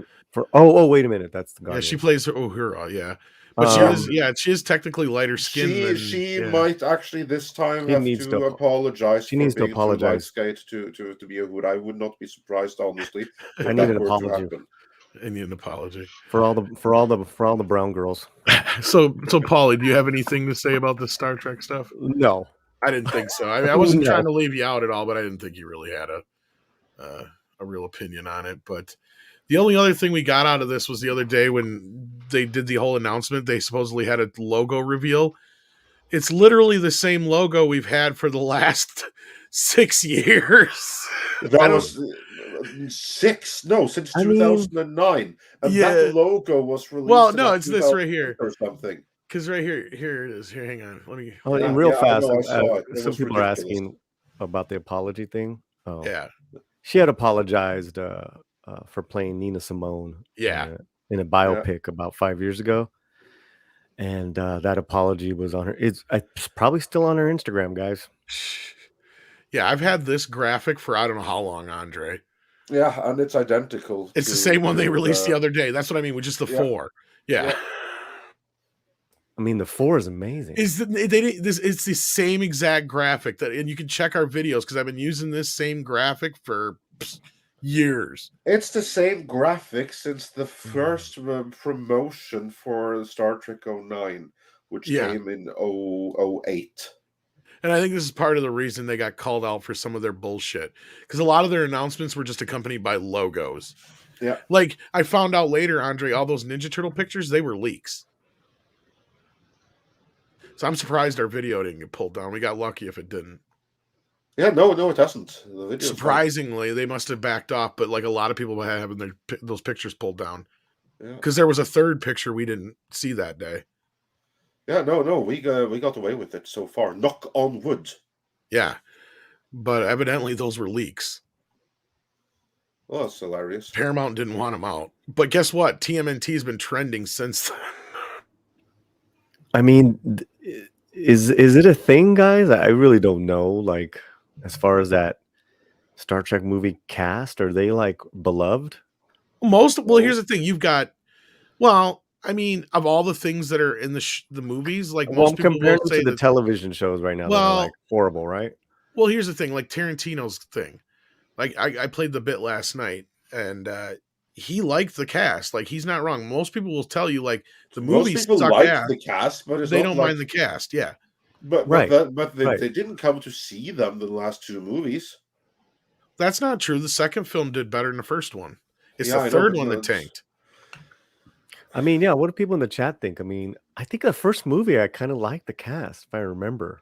I never Yeah, had the any cast issues are with fine. the cast. You say I've It was- hardly Right. ever heard anybody say anything negative about the cast, and that was the whole thing Tarantino said. Is that's why he wanted to do this now, is because he was so he didn't get the story, he didn't understand the time travel bullshit, and that's what he was saying. JJ couldn't explain it to him, his editor couldn't explain it to him, nobody could explain it to him, and JJ said nobody gets it, nobody likes it, just do what you want. And he's like, that's fine, because I just like the cast. And he said, because I like Star Trek because of William Shatner, and Chris Pine is playing William Shatner's Kirk, and Carl Urban is Bones, and Zachary Quinto is Spock, that he watched on television. So that's what he wanted to do, is use that younger version of the cast to make a Star Trek episode, basically. And, he's like, that's what he wanted to do. And I agree. Like, you can continue Star Trek, use that cast, just fucking wipe out this idea that it's the whole other bullshit. Just continue the original 5-year plan. There's pick up where the show left off and just do a fun movie like that. Just do a classic Star Trek style story with the young cast, even if you're just kind of revisiting some ideas from before. And I'm not a fan of that, but as long as it's closer to original Trek, I don't think people will care. I think people will be fine with that. Well, it But the seems like problem people you in have now is that the cast is going to be costing too much, Paulie. But anyway, go ahead. Sorry. No, real quick. Seems the majority of the chat says that the cast was decent. It was the scripts. It was the Yeah. Oh God, they were. Oh, yeah. No, and I don't know if you've ever heard this story, Paulie, but I'll try and tell it as quick as possible. But when I first went to see the 09 movie, I went kicking and screaming. My girlfriend wanted to go see it. And I'm like, why do you want to go see that? You hate Star Trek. And she's like, it looks fun and this and that and the other. I'm like, for every reason you want to see it, I don't. I'm like, nobody will ever be Captain Kirk but William Shatner. And Leonard Nimoy will always be Spock. Nobody else will be otherwise. You're never going to convince me of that. And I felt that way until the moment Carl Urban stepped in and was playing Bones. And I'm like, holy shit. He pulled saved the this movie. off. I'm like, you've got all these guys that are pretty much almost spot on fucking perfect. It's just the story itself was kind of meh, right? Like that was my problem with it. I enjoyed the film enough at the time, and I walked out at least begrudgingly agreeing with her that I had a good time. And I said, the cast is great. I guess I couldn't believe it. I was convinced that was, Kirk and Spock, and I was watching him on screen, especially Bones. Carl Urban was the one that sold it for me. If it wasn't for him, I wouldn't have probably been on board, because the moment he steps in the shot and he goes, I have a fear of dying and things with what does he say? Script? Shit. I have a fear of dying in things that fly with no windows or something like that. I can't remember how he said it. Well, he's like, space is full of disease and death. Well, that's the second line he has. But like, yeah, the whole bit when he comes in there, I'm like, oh my God, it's Bones. I mean, I didn't see that for Bones. I mean, I don't know. He just convinced me the moment he walked in. DeForest Kelly has a little bit of a different type of charm to him, but Carl Urban played him with a bit more gruff and cynicism. I mean, yeah. Just to jump on that, it seems Urban is just really in the last 20 years of like gain all this great respect because of his performances. Oh yeah, I mean, Urban's a good actor. Awesome. I mean, he came a long way from playing like Cupid in the Xena show. Oh my God. Which I think, Andre, they should bring him back as a narrator for the Battle of Mojito, man. I'm just saying. No, but I agree with you. He'd be a coup. No, and I know script that they changed things to the character, because I know his name he doesn't get his name that way and shit. Like, well, Bones is for take on Sawbones, the term for a doctor. Just to show you how Kurtzman and even Roberto Orci, who was probably the only one that knew anything about Star Trek at that time, literally did not know much about Star Trek. No, and I agree with you in that respect, but he just, to me, the moment he stepped in, he captured that essence, and I just couldn't. And he was the one for me that was going to be the hardest to be convincing, right? So I'm like, okay, Scotty, he was the one that I was the least worried about, because that was almost like spot on casting. For some reason, it just happened to work. And the rest of it, I was kind of like, yeah, they all kind of look like the characters, but I wasn't sold on, I'm like, you're never going to get me anybody to play Bones. It's just not going to work. Because like you said, DeForest Kelly is such a unique actor. So, but anyway, we need to get to the super chats. I can hear Mikey screaming in the back of my head right now. Robert asks, will the Netflix shows be edited to PG-13 on D+? Now, I've only heard one place mention something about minimal editing. Otherwise, I've not heard anything else about that. From my knowledge, they're just supposed to move. There's been swear words in the Disney Plus Hawkeye and other Marvel shows. I was trying to remember how much nudity was in some, because I know Jessica Jones had a lot of sex in it, and so did Luke Cage. I don't recall nudity in I'm trying to remember. Yeah, couldn't remember if there was nudity. There's depictions of sex, but no nudity. So they might be fine then. You might be right, because I hope that there's no editing and that it's just chopping away the Netflix logo. Because like they got away with so many F words and lewd comments in that Beatles documentary, and nobody said dick. Like I said, at least not in the negative. We were all happy they didn't cut it, because we were expecting them to. And that goes back to the whole Hulu thing, because originally that Get Back was originally going to be on Hulu.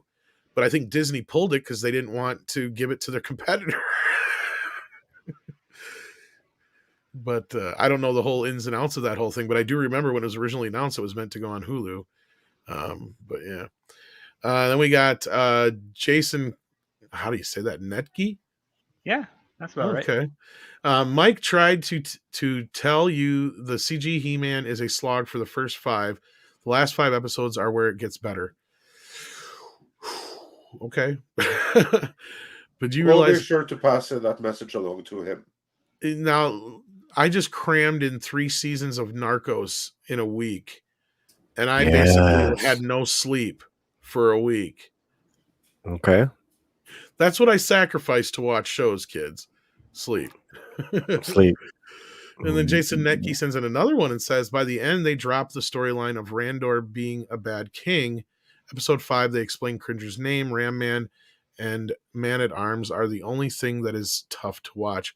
Well, we already know how Cringer got his name. Yeah, he was cringy. Yeah. He was rescued in a swamp, right? Yeah. That was a DC Fontana episode, I believe. Yeah, that's and it was Tila that gave the name, right? Yep, I think so. You should call him Cringer or something like that. Yeah. Yeah. Commandment VHS. I love that icon. These writers haven't even read Save the Cat. Actually, I think that's probably the only book they did read because No, they mistook it for Cat in the Hat. No, the Save the Cat is a Sid Field screenwriting. No. book. I'm saying those who were told to read that ended up just reading Cat in the Hat.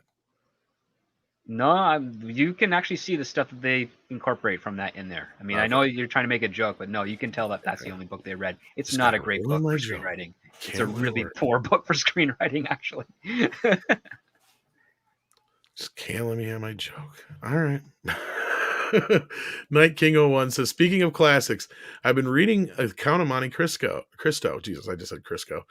Man, that story really influenced a lot of modern stories, especially Batman. Oh, yeah. Hey, we can't talk about that because there was no diversity or inclusion before 2016. Didn't you know that?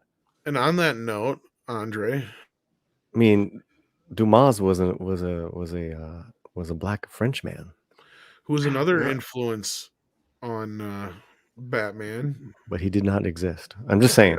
Yeah. Zorro. Yes, indeed. Night King 01 says, speaking of classics, I've been reading We The just read Count. Yeah. Yeah, but I had to bow out for a second there. Oh, Okay. And Count of Monte Cristo, that's one of those books that really influenced everything. And including Zorro, like it's one of those things where you can thread a direct line between it and modern day pop culture.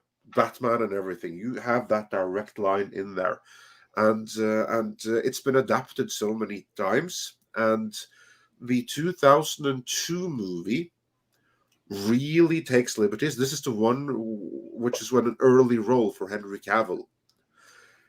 And that movie, it takes significant liberties. However, script, I don't know what you would think about it, but I think that in terms of taking a novel, which is relatively slow-paced, and to make it a fast-paced movie, you can't do a much better job than that. To me, that's like one of the best adaptations from novel to movie I've seen, given that changes had to be made. I'm sorry, I blanked out. Which movie were you referring to? Count of Monte Count Cristo. of Monte Oh, Cristo, Count of Monte Cristo. Yes. 2002. Yeah. With Henry Oh, Cavill. yeah. Yeah. Yes, with Henry. Yeah, that was actually pretty. Yes, for the pacing wise, Yeah. without losing any of the substance of the story. I very much recommend. Yeah. I For those that felt- want to, yeah. Sorry, carry on, Tom. I felt like they were just trying to cash in on the whole Zorro thing at the time, but I didn't hate it. I thought it was all right. Yeah. For those that want to see the best, as in the most faithful to the book adaptation of the Count of Monte Cristo, you want the French miniseries with Gérard Depardieu and Ornella Muti. That is the one that is the most true to the book. But for sheer entertainment, for something a little bit more faster paced, the 2002 with Henry Cavill. That should be your go-to for that. Yeah, There that's you go. right around the time when he actually started losing his chubby weight too, because he was a big kid. Yeah. Yeah. And we got some more news, but I want to get caught up on some of these super chats because you guys have been very patient. We appreciate it. Master Clockwork, who's also a member, says, let's play a drinking game. A shot for every time you hear diversity and representation. I call it 1 foot in the grave. Yeah, That's a shit. great BBC show too. You wouldn't get through one day, man. That would be like a very good way to get Well- through the Rings of Power. I was just gonna say, Get put on fucking the alcohol Superfans poisoning. video. Put on the Superman's video. That would be Lord. that would be you guys would get drunk real quick. I have not even bothered watching it. I've seen enough of it to know what it is. Well, I saw a still image of it. And I'm like, those aren't super fans. No. Well, our friends, that have done No, some they're great influencers. They videos on admit them. it themselves. No, and that's a great thing. Is so many channels have covered it already, Paulie. But yeah, Brilliant. Yeah. Just some guy. Oh man. And then we got Steven in the house sending his daily greeting, or at least when we have a show, that is. Hail Midnight's Edge panel, mods, and chat. Well, thank you, Steven, for the support and being here today. We appreciate that. Thank you. Then we have the last millennial with $9.99 who says, if someone were to tell the general public to unsubscribe from Netflix and they lost half their subscribers, is there enough merit there to sue said person for defamation? No half answers, only yes or no, or yes or no. Actually, I reject that premise. I reject the only yes or no. You do not get good answers that way. So Yeah, the especially when you answer, ask an open-ended question like that. Because exactly. because it has to. We're It not all, CNN. We don't play that game here. yeah, it You do all get a little depends bit on more, what the person says to make those subscribers go away. If it's something that Netflix can't do anything about, there's things that you could, if a certain person just says, I don't like Netflix, I think you should unsubscribe, there's really not a goddamn thing they can do about that. But now if they make some salacious claim about Netflix that can't be proven, then maybe they have some grounds. But you're talking some very nuanced if shit. Joe Rogan or someone goes out and says that I have heard that Netflix does this or they have this policy and it's wrong, and he tells everyone to go and cancel on that account, they can sue him. They can sue him. I can for give that. you an actual real world Please. situation like this. So Oprah Winfrey in the 90s. Oh yes. Did a show with regards to cattle and beef. Yep. And then she made a comment, and some people decided to go against beef on that, and some of the cattle farmers decided to sue her. I don't remember the exact result of that, but it went on for like a couple of years. I think they ended up settling it, and she ended up making some public apology. But yeah, that is that is the best type of reference of what you can call a person who is of prominent stature within entertainment and media making a claim that has a ripple effect with regards to potential customer base of another industry. Yep, that's it. And I, like you said, I don't know if that ever came to completion, other than I think it was just settled. So yeah, we don't really have a definitive answer on that, but I think evidently that shook the situation enough anyway. But yeah, I totally remember that now. Yeah. Yep. So basically, the answer isn't yes or no, but yes if. Yeah. Yeah, that's the answer. And then the details, of course, are in the if, not the yes or no. Which is why I reject yes and no questions. Oh yeah, now I remember the line. But Thanks we to love Rock. your super chat. Yeah, and I remember the line now from Star Trek. Thanks to Rockhound 6 just sent it to me. It was, I have whatever phobia it is. He's a fear of dying in something that flies. That's what it was. Yeah, that bothers me when I can't get a line right. And then we got DeWall here. How you doing, DeWall? Who says Andre might get this reference. Future of European power supply, the babushka hauling a load of sticks on her back, painted by European painter. That's your future. Oh, I know what you're talking about. Yeah. Yeah, that's some nice communist imagery right there. Yeah. And then Who Flung Poo says obligatory goose drop. Love you guys. Oh, thank you. Yes, that's one of our new favorites. I like that one. You haven't seen that one, Script? That's the first time I've seen that one. Wow. I love that. That is awesome. Someone should do that on all the windmills, by the way. Oh shit, that would make shit stink, man. This sends in another 5 and says there was a show on ABC called Forever starring Ian Gruffudd, if I'm saying that right, which was canceled for plagiarism. I remember that. Yeah, that's Ian Gruffudd from Fantastic Four. He was fantastic. And I still haven't gotten over that cancellation because it was a beautiful show. It was amazing. It was Highlander, but as a drama. It was fantastic, and I'm so upset that it never got to carry on. I on. remember It's that. Now really that you just said that. Yeah. Now that you just said that. And actually we have an answer for the Oprah thing, thanks to 6. Says, I think we cleaned up her act. On February 26, 1998, the jury voted unanimously in Winfrey's favor, though. And she said, I will continue to use my voice. So she was probably under freedom. So it was speech. under the free speech First Amendment protections. Yeah.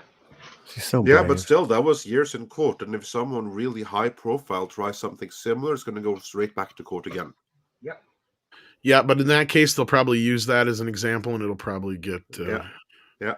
So only so far. Hyperguyver 2 says the air cut less artistic and more autistic. Well, now that Script's here, I was kind of saying what you were saying before is don't expect like a world of difference. Because like we've been getting a few images dropped from Air, even though he said he was going to be quiet about it. I've heard these rumors for a while that we're probably going to hear an announcement in March that we're probably going to get the air cut. But as you've told people from what you remember, not to expect anything majorly different, probably just darker and a few extra scenes basically, and different. You'll probably have some different takes on some scenes. It'll probably have a more cohesive narrative, I would imagine. But again, you have to remember, this is not the same as the Snyder Cut or the Justice Cut. Ayer's script was shot, and someone else just recut what he shot. Like he didn't get another director, didn't come in and redirect other scenes or recast other characters. It's all his. I worked in props on that production, technically twice, because we finished, and then a few months later we came back to do some reshoots, and it was still Ayer at the helm as far as I knew. I never got to meet him, but that's what I was told. And listen, I'm glad he's going to get his version of this movie out. That's awesome if that's going to be the case. Good for him. But Yeah, I'll it's still a remind you, rumor. if you still had issues with the performances, hopefully there are better takes of those performances in the Ayer cut. But don't hold your breath, because again, it's his movie. Just got to put it out there like that. Yep. No one rewrote him in this. Yeah.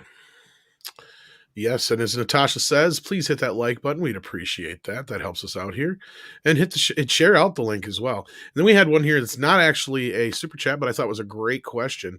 Read by Nature says, does star in non-U.S. territories spell the end for Disney shifting program to Hulu eventually? Yeah, I think so. I think that Disney is not too keen on putting anything on Hulu, it seems like, outside of their broadcast stuff that they already had there. Because like I said, there's been a couple things now that were originally supposed to go to Hulu that ended up on Disney Plus. So that tells me they're not willing to sacrifice. What do you guys think? Yeah, I briefly spoke about that before, but Right. I also think because you have other parties who are involved in those other channels, that they'll be more inclined to keep things on the platform that they are the 100% owners of, and that you now have a Disney 18 plus option. That only goes to show that that's the policy that they're going for. So I wouldn't expect to see as much going to Hulu and to start in the future. Yeah, and then as Culture Casino and a few others have been reporting, they realized also after recently that over 50% of their audience is adults with no kids. So they're definitely going to play to that audience. APM says, also, guys, well done with everything you do. Well, thank you. You become my go-to channels. Others have become relentlessly negative, and it's so nice to have balance here. Oh, it's so funny that I'm the one reading this, considering how much of a grump I'm called all the time. But thank you, APM. They're Well, not we negative. try. What are you talking about? What do you mean negative? We try for balance. We try for balance always, in panel and opinion and everything. But that is funny that Tom read it. Yeah. Would So, that yeah, be but, irony? I think that's the definition of irony. Yeah. But anyway, Yeah, thanks for that's- the comment and thanks for the support. Then we got Enrique Vasquez, if I'm saying that correctly. I think so. Good morning, Midnight's Edge in the morning. My dad was kind of excited for the Batman. Asked if I was going to see it. I said no, and told the reasons why. He was getting disappointed. Should show him the video that we made here last week or a week and a half ago. That or just read him about- some of Pattinson's comments. Yeah, that too. That's a sample of his Dude. Bruce Wayne. That'll get you bummed out. I never knew that Batman was the world's greatest detective. Did you? Did these go to 11? Oh my god! Oh. And the toys look horrible. Did you see the interview he did with Zoe Kravitz where he's talking about how he had to wear a bunch of different masks and costumes from the previous Batman films? For No. Mm. What do you say? Yeah, it was for the like he the said screen the test. George Clooney mask was the only one that fit his head, and all the other ones are too small. Yeah. Oh, he's trying to act like he's a and- big man. He's also trying to say like some of the pants were too tight or something like that. Like it's all. Oh, please, motherfucker.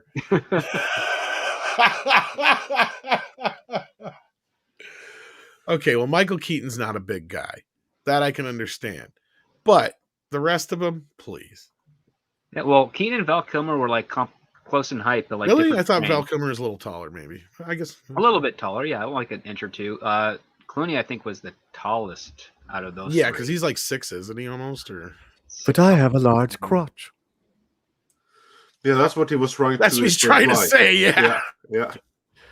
No, Hello, well, like Captain. Pattinson, I think is 2 inches taller than Clooney, and if he's saying the pants didn't fit, I mean, I think he meant more like around the ankle because it'd probably only come down to his shin as opposed to anything else. It's just funny how you said that. Yeah, so he tried on all the Batman outfits apart from the Adam West outfit. I'm not. Yeah, Adam West would be the largest one because Adam West was like 6'2", 6'3" at the time. You had It was to all mention And spandex. that one would actually be the one that fit him the best.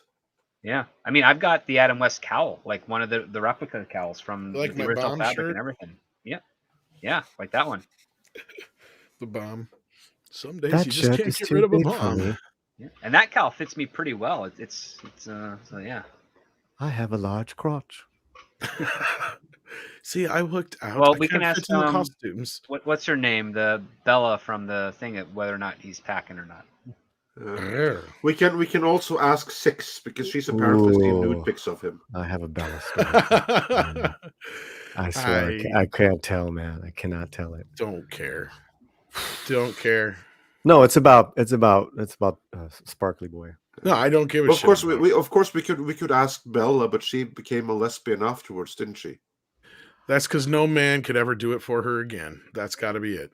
Well, I mean, there is this the joke that the skinnier you are, the bigger your genitals look. So, I mean, considering the fact that Pattinson's not a very heavy man, I don't Yeah, work more- out, so my crotch can look big.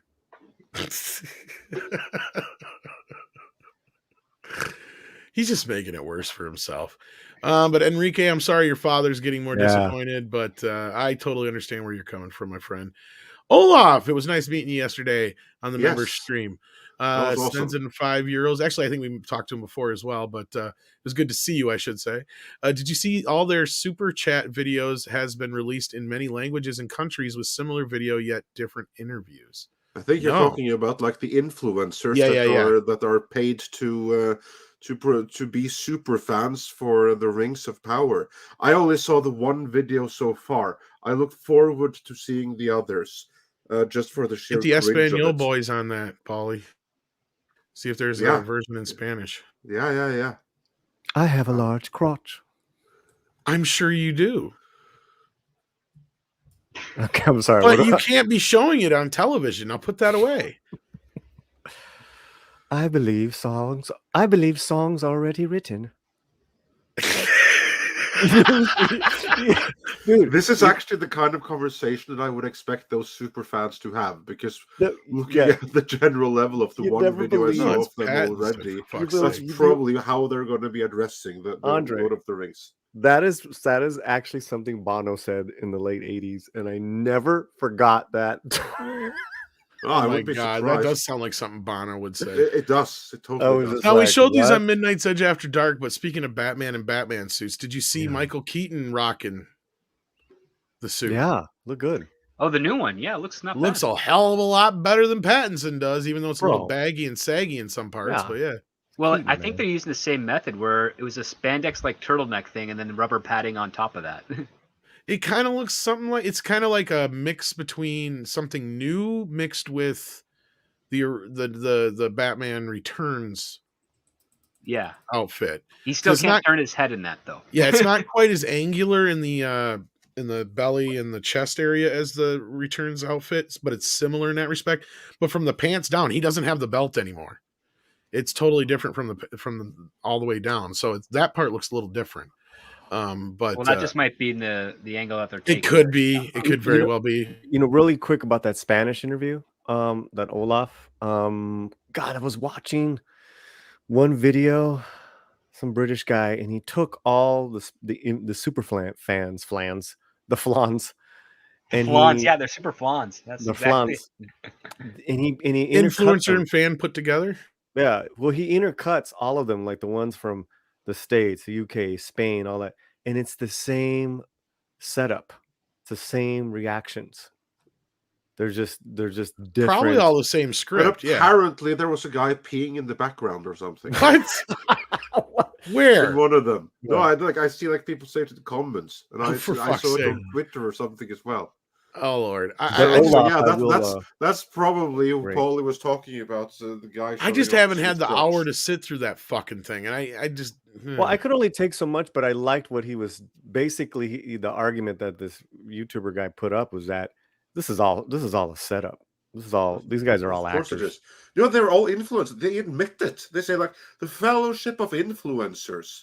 And what do influencers do? Well, they're salespeople that you pay to push a product. You're not wrong.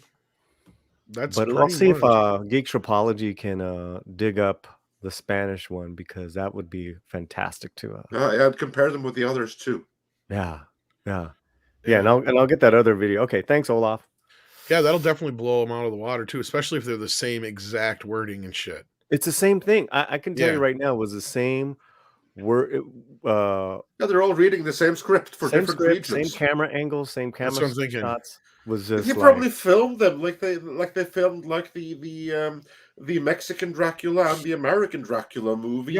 The same camera, same sets, or same like a everything. press junket. Yeah, like a press junket.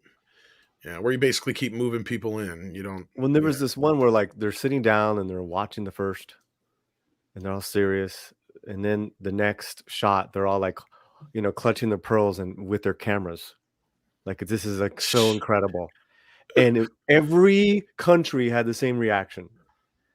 Oh my god, video was brilliant. Yeah, and every single country, of course, they were all talking about the amazingness of seeing themselves on screen and the diversity, right? Which countries were these? Let me guess. Predominantly white countries. Yeah. But I didn't get that far in that particular video. But but I do want to. I just muted myself. I do want to see the Spanish one from Spain. Yeah, do that and do a comparison. That'd be funny. Especially if there are more Spanish ones, like for instance, because when you have like Spanish, then it could be the mainland Spanish, but also if there's like a separate one for Southern America. Well, the ones that I saw that were the official, we're going to this stupid ass castle to watch this stupid ass trailer, Spain. I don't know if they had like anyone from Latin America. Yeah, then probably mainland Spain. Then also that should be interesting. That would be good. Yeah, it was funny after we talked about that yesterday. I was reading something and I was talking about that the main actor Wagner from Narcos, about what you told me. Like he's from Brazil and he had to learn Colombian for the show, Colombian Spanish for the show, and I guess his mother was actually Colombian. That's how he's able to learn it. So quickly. I didn't know that. Yeah, a lot. Romy's Brazilian. And so I never realized until that there was that much of a difference, right? Like, I mean, and that's just my own ignorance, but it's a different language. It's the same Latin root, but right. A lot of the Brazilians and Portuguese, that's Spanish. Portuguese. I didn't realize there was that much. But also within that, you have like every country in southern Europe that's native Spanish have their own very distinct way of speaking it.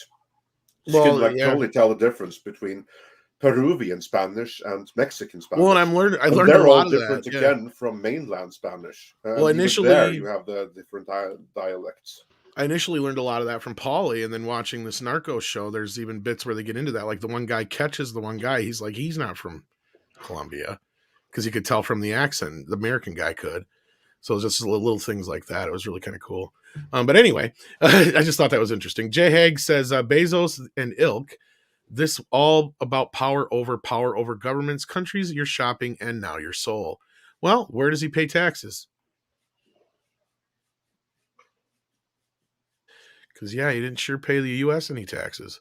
Kitty Bear says, did Script Doctor see The Silent Sea yet? Yeah, I saw it. That's about it. How was it? It's okay. Yeah, okay. Script Doctor saw it. It was okay. Yeah, we talked about it on Nina Infinity's channel. So go check out her channel there. We have a good discussion of it. It's an all right show. It has some peaks of goodness and has a number of valleys of not so much goodness, but it's all right. Yeah. There you go. And then 6 actually sent her member chat, and get this, she's been a member for 6 months, and according to this, and then it says member for 8 months at the crown level. So I think that's where she changed level. I tried to watch TMNT again yesterday and laughed my ass off. Tom, please do your Seth Rogen laugh for me. Spay neuter your pets, wash your hands, and call your mom. She loves and misses you. Hi, chat. So does that mean you liked it? You ended up liking it once you got past that first 15 minutes, like I told you? That's interesting if that's the case. Wait, is If that not, the 90 TMNT? yeah, she or said the- she tried watching it and she couldn't get past the pizza dude's got 30 seconds bit. Oh, but that's a great bit. I know, she's like, all I know is there was somebody sliding a pizza There's down also a a grate. and I couldn't- heartfelt scene between Donnie and Michael there about Splinter and how they have to grow up one day, and there's a little bit of apprehensions to that. Oh, geez, such a good little bit. Oh yeah, she liked it. She said it's hilarious. Yeah, it's funny. My mom is. ended up liking it a lot more than I thought she was going to too. Because short story long, my dad was supposed to take me to see that in the theater opening day, and he got drunk. So my mom ended up having to drag me to it. And she did not want to go see Ninja Turtles. And she ended up loving it. So, I know what your problem is. You're a claustrophobic. I've never looked at another I never man. even looked at another guy.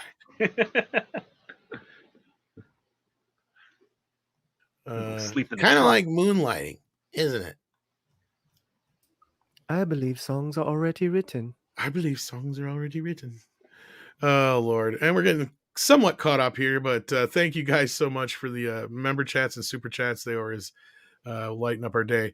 And I'm glad you enjoyed it, 6. Shotgun Fringe says, I've heard an internet story that 7 is an official Batman prequel. LOL.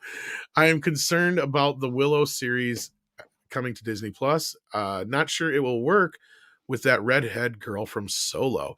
Well, you know what really kind of gave me pause about the Willow series, even though I'd been telling people about it for years now. Did you notice that in that new cast, there wasn't one little person? That's weird. Of all the new cast members they introduced, they were very diverse. Not one new little person. Yeah, well, that's not the kind of diversity that they care about. So yeah, I thought that, and I brought that up with the whole Peter Dinklage business too. I mean, it was kind of a funny little preview thing they did. They didn't show anything from the show. It was just Warwick Davis introducing the new cast and having a little fun. But that's the first thing that stood out to me. I'm like, there isn't one single new little person character in this movie.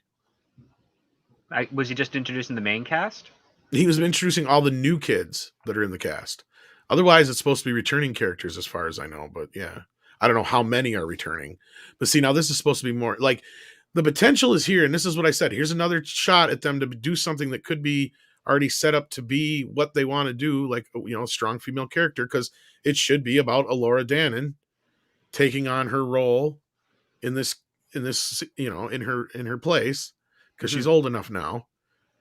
And you have Willow probably mentoring her, which is fine. I'm fine with that. You know, and however you get Val Kilmer involved, even if you got to bring him in to have a sad death early on or something like that, I'm fine with that, whatever. But I mean, there's still quite a few of the people that are still alive. Of course, we lost Billy Barty and a few other people, but I mean, there's still quite a few of the cast that's still alive that they could bring back. I don't see why not. But I don't know. I've not heard jack shit since. I have no idea what the show is even about. All I know is it's got a very diverse young cast. Apart from if you're thinking of actual Little little people, people. Yeah, that's not that kind of diversity. Which should have no, been but- something that should have been celebrated. Yeah. Like, Well, doesn't like Willow's Come on, character midgets? have like 5 or 6 kids or something like that nature? he has 2, I think. I mean, Boy and a girl. so between Willow and Dinker, there's like they've chopped the midget hiring in half. oh, at least. More than that. Wait, is Dinklage in Willow? No, but with his Okay. bullshit about Snow White. Oh, Yeah, that- exactly. that, so they yeah. didn't hire Right. anyone for this one, and Dinklage saw to it that no one would be hired for Snow White. Yeah, because we I found mean, out maybe afterwards they wouldn't be anyway, but they definitely won't be hired now. that they were actually in talks with little people in the movie. I didn't know that until after the fact, because that one actor said that. And that's why he was so pissed. Because he's like, yeah, you literally just cost 7 little people their jobs. So yeah, I'm not too happy with Disney overall, but as far as Willow goes,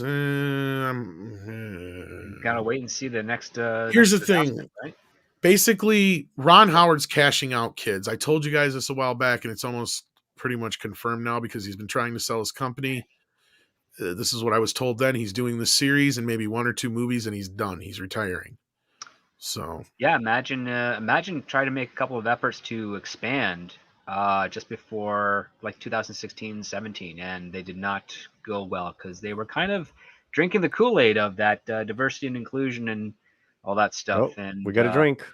Yep, and yeah, it did not pan out the way they were told it was supposed to because of how the industry was. So Imagine is it's imagining what the world's going to be like without them pretty soon. yeah. So yeah, they went up for sale. I believe it was last fall, right? I think we reported on that. And I got to use I fucking knew it. But yeah, well, of course y'all know why I knew it. But anyhow, moving on, we got Gwildor's Life Matters. See, Andre, some people like Gwildor. Yeah, that's cool. What would it take for Paramount to fully kick Bad Robot and Secret Hideout? They're not going to get rid of them. First of all, change of management. Yeah, well, not only that, Bad Robot, they are so tied into Mission Impossible, they're not going anywhere. That's the only reason I think they're still keeping JJ happy on the Trek side of things, to be honest with you. Well, Bad Robot technically pulled Mission Impossible out of the gutter with MI3 because that was the movie that got them back on track. And I'm under the understanding that Bad Robot has a piece of that now, so they're not going anywhere, so whatever. I think they have an agreement with Tom Cruise's production company, but I don't know how many pictures that is because it did have a number. Yeah, all I know is that they were supposed to be filming the one they're making now and then another one back to back. Yeah. But that got pushed off a bit. But as far as Secret Hideout, same difference. I keep trying to tell people this. Kurtzman, as far as doing Trek-wise, he's basically doing them a favor. That's the way they see it. That's the way he sees it. That's the way I've been told from several people because he does so much shit at CBS. They got more upset over the Clarice thing. Which is weird because that script completely, showcased how there would never be a good show out of that. Well, yeah, they had high expectations for it, and that's the thing. That's the kind of thing Kurtzman does for them. So, like, doing Star Trek for them is just basically, him doing them a favor. Because we did recently find out at least a little piece of the puzzle we've been missing for a while in the whole Brian Fuller Secret Hideout business, and that was there's a gap. There's a gap between when Brian Fuller left and when Kurtzman was inserted. Because you had, Gretchen Berg and Horowitz or whatever his name is that were in there. Gretchenberg's been there for the whole run. Yeah, they took over in between though. So when Brian left, they were in charge. Then Kurtzman came in at some point. That's where we don't know. Yeah, I think you're talking. The reason there's a gap is because I think Brian Fuller had was working on something else at the same time, and Paramount wanted the production date moved up, and that's why there's a gap. Well, he talks about in his interview on Robert Meyer Burnett's channel that they did recently. So that's where we got at least that piece of the puzzle. Because I was always curious what happened there. So that at least answers part of that. We don't know how Kurtzman got involved though. That's the only part we still don't know. But yeah, so those two were still basically steering the ship until Kurtzman came in. But then we got to figure out how that happened. That's still the missing piece of the puzzle, Andre. So we're not really much closer than where we were before, but yeah. Marksman of 117B says MGM had the rights to Metro 2033 and basically full creative freedom to make a film, still couldn't write a script and lost the rights. What a joke. Well, you have that sometimes. Yep. If you don't get something into production by a certain point, you lose those rights. They go away. FBI Glowboy says, maybe I'm just obtuse. I like that word. But I'm having trouble understanding how both Warner and Amazon have rights to Lord of the Rings Fellowship and Hobbit, or am I misinterpreting what Amazon claimed to have the rights to? This is a very nuanced thing. We kind of broke some of this down, but the basics is this. There's the Tolkien estate. They own the rights to the books. So they actually own the rights to the stories. The Salzans company owns the rights to the movies, the video games, basically all ancillary stuff. Now, there's always been this kind of fight over the Hobbit rights for years, and that got kind of worked out years ago. But basically, to make any kind of feature film or whatever, you got to go through the Salzans company. And for the last 20-some years, Warner Brothers, through vicariously through New Line, has owned the rights to the films. What Amazon has is not through the Saul Zaentz company. They got through the Tolkien company, which they own the rights exclusively, is my understanding, to the Silmarillion and the appendices. And the only thing that Amazon should have of those are the appendices. And maybe I'm wrong on the Silmarillion. That might even No, be they owned don't by have the Saul Zaentz. Silmarillion. I was going to say that could even be under Saul Zaentz stuff. So like that's how it's kind of controlled. So basically Amazon circumvented Saul Zaentz company to get these rights. But the whole reason the Zaentz company's putting them up for sale right now is they know Amazon will buy them. Yeah, And my they know there's understanding going to is be a that bidding war. my understanding is that the written works of Tolkien and his son are bought under the Tolkien estate, and then the That's what I media mean, yes. interpretations of most of those are under Saul Zaentz. Thank you. Better Yeah. better definition. Thank you, Yeah. Script. That's what I was trying to say. Because Yes. Saul Zaentz can't own the rights to the Silmarillion or any of the appendices and stuff outright, because that still was done under the Tolkien estate. So basically, but you can sell the media rights versions of those, which I think Saul Zaentz has. That's what it is, yes. Yeah. And as for the rights to The Lord of the Rings and The Hobbit, I have also seen Amazon claim that they have the rights to that. And I don't see how. I think they had to backtrack on that now. Yeah. I think they had to, but like they only have the rights to the. That's why I said it was funny, because they fired Tom Shippey for what they said was breaking an NDA for saying that they only had the rights to the appendices, and now they're basically having to say that out in public. So I feel like that's pretty shitty of them. Exactly, because I think that they have said before they want people to think that they have the rights to everything, because it's important to them that you think that this is a legitimate prequel to The Hobbit and The Lord of the Rings, but it isn't. It's a completely separate thing. Yes. And it's more than 25% different. It's 100% different. Exactly. And the ones that still have the rights to The Hobbit and to Lord of the Rings is Warner. They're going to keep those rights because of the animated rights retainer. But the ones who ultimately own those rights are the Saul Zaentz company, and they want to try to sell them, but they probably can't do that. Not since Warner have them, and they're probably going to have them for the indefinite future, for as long as they keep on using them, which you can rest assured they will. And Gary and I weren't even sure how the Hobbit rights lay, because those were in court for so fucking long that when it finally washed out, I can't remember how it went exactly, but MGM and New Line's logo are all on that movie for a reason. MGM, I think, still owns part of those rights. So Amazon might be right in the sense that they have like certain rights to The Hobbit, but they still got to work with Warner Brothers to do anything. Because it's like I think they figured it out that in the end, that because it had all to do with how the Saul Zaentz company did the rights back in the 70s through that whole animated feature and all that shit. So everything was all kind of fucked up.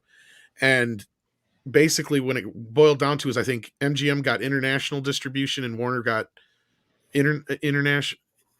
got national distribution and the video rights, I think is how it broke down, something to that effect.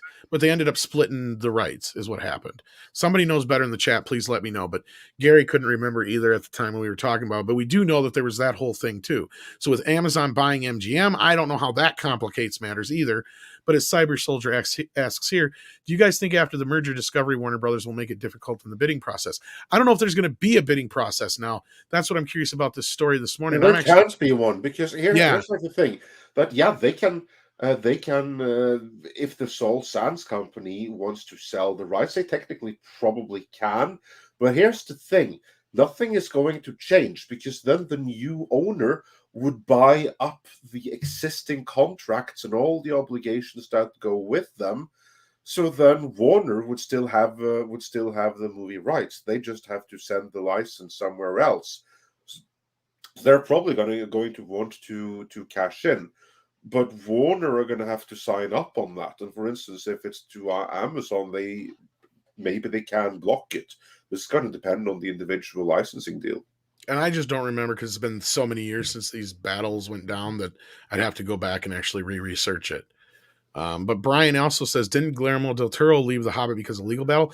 No, I think it was more so he just lost interest. That was a creative thing. Yeah, That was a because creative thing I more think it than was anything between that, and else. I think the other point of contention was he wasn't too sure about stretching it into 3 movies, because the version we got is basically Peter Jackson doing Guillermo del Toro's Hobbit. That's why it's such a clusterfuck, because he was kind of stuck with everything that was kind of predetermined by Guillermo, and I think Peter let him have a lot of free reign before, and that's where things kind of got You can totally tell yeah. because Oh, and Peter's so stressed out making that fucking movie. You watch the behind the scenes, but in the two, between the two, you can tell that Peter is just so stressed making that fucking movie.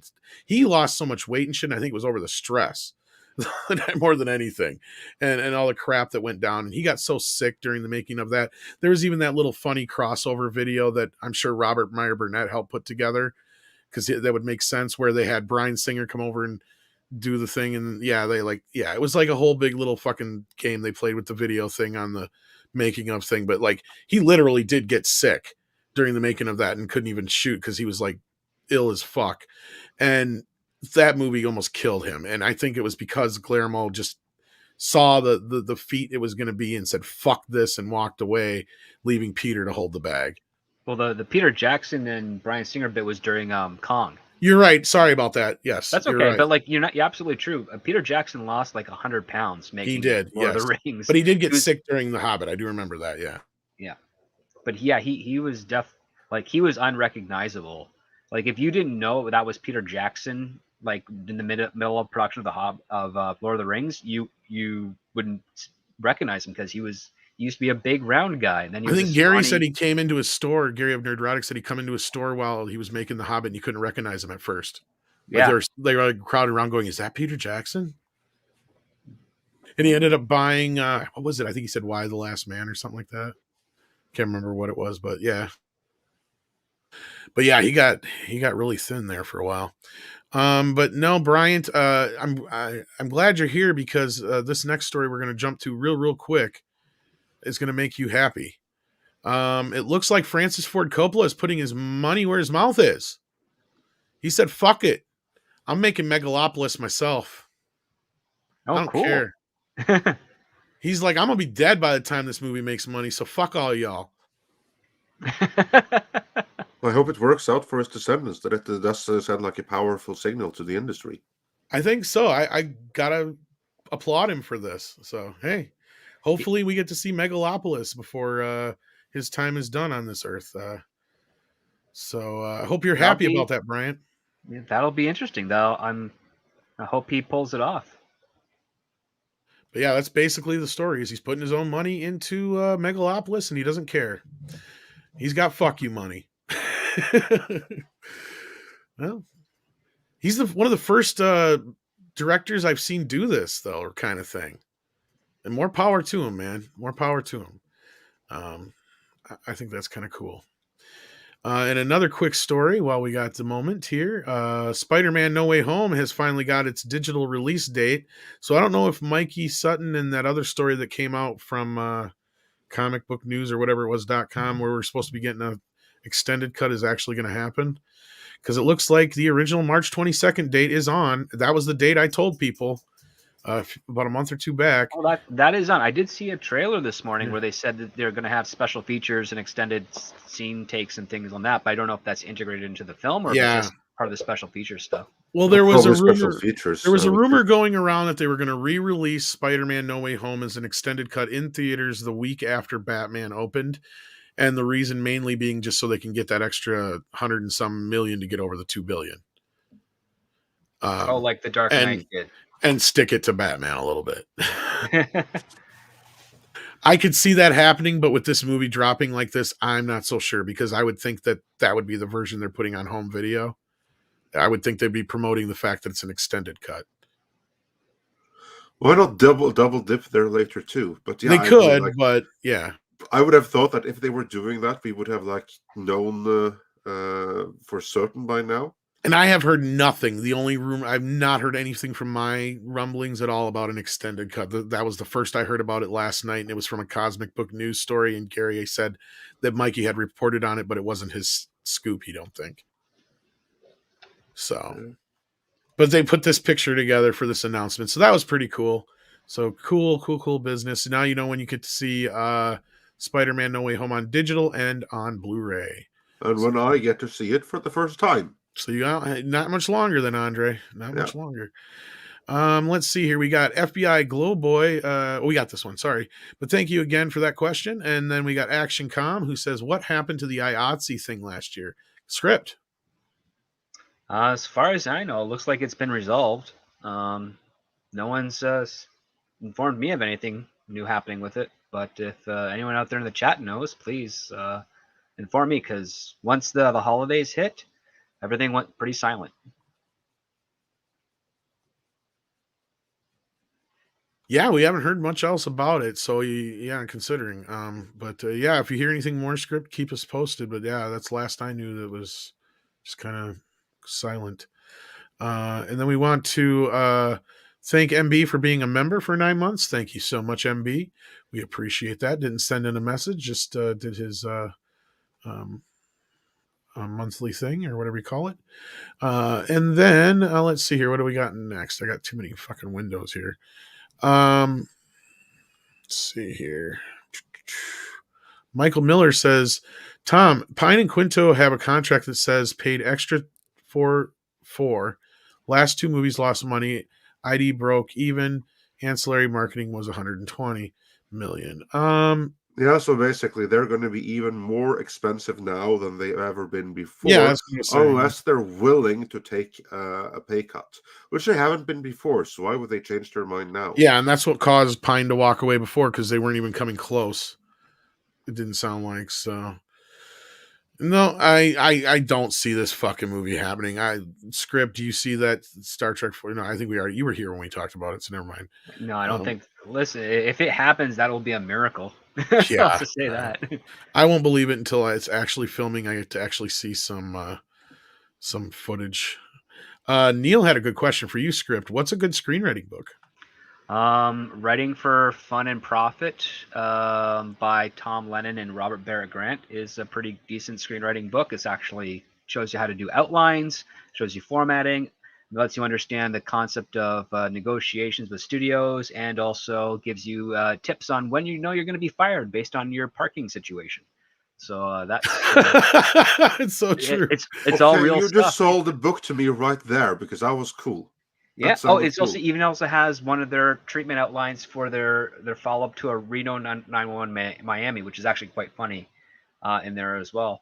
So I would say that's probably like the better one. So it's called Writing Movies for Fun and Profit, but they cross out the fun part, and it's by Thomas Lennon and Robert Barrett Grant. And Thomas Lennon's great. So it's these are the guys they were for a while, especially when they released this book. For a while, they were the two go-to like script doctors in town. Like their combined films made several billions of dollars. I almost forgive Thomas Lennon for Puppet Master remake, but anyway. Listen, he does. He didn't write it. He's just in it. Yeah, he's just in it. I don't think he wrote it. It's a bad movie. Like they all just take us like it's all work for hire stuff. This is how they do it. That's probably the good one. Another one is The Writer's Journey is a decent book to take out. For those who don't know who Thomas Lennon is offhand, though, he was the main guy on Reno 911. Yeah, he's Lieutenant Dangle. Yeah. Wearing the bicycle shorts. Yeah. Yes. But yeah, he's actually a script doctor as well. So, yeah. There you go. So I would say I recommend those two to get yourself started. Awesome. DeWall says Weird Al Yankovic and Fat Zorro, Count of Monte Cristo. Yeah.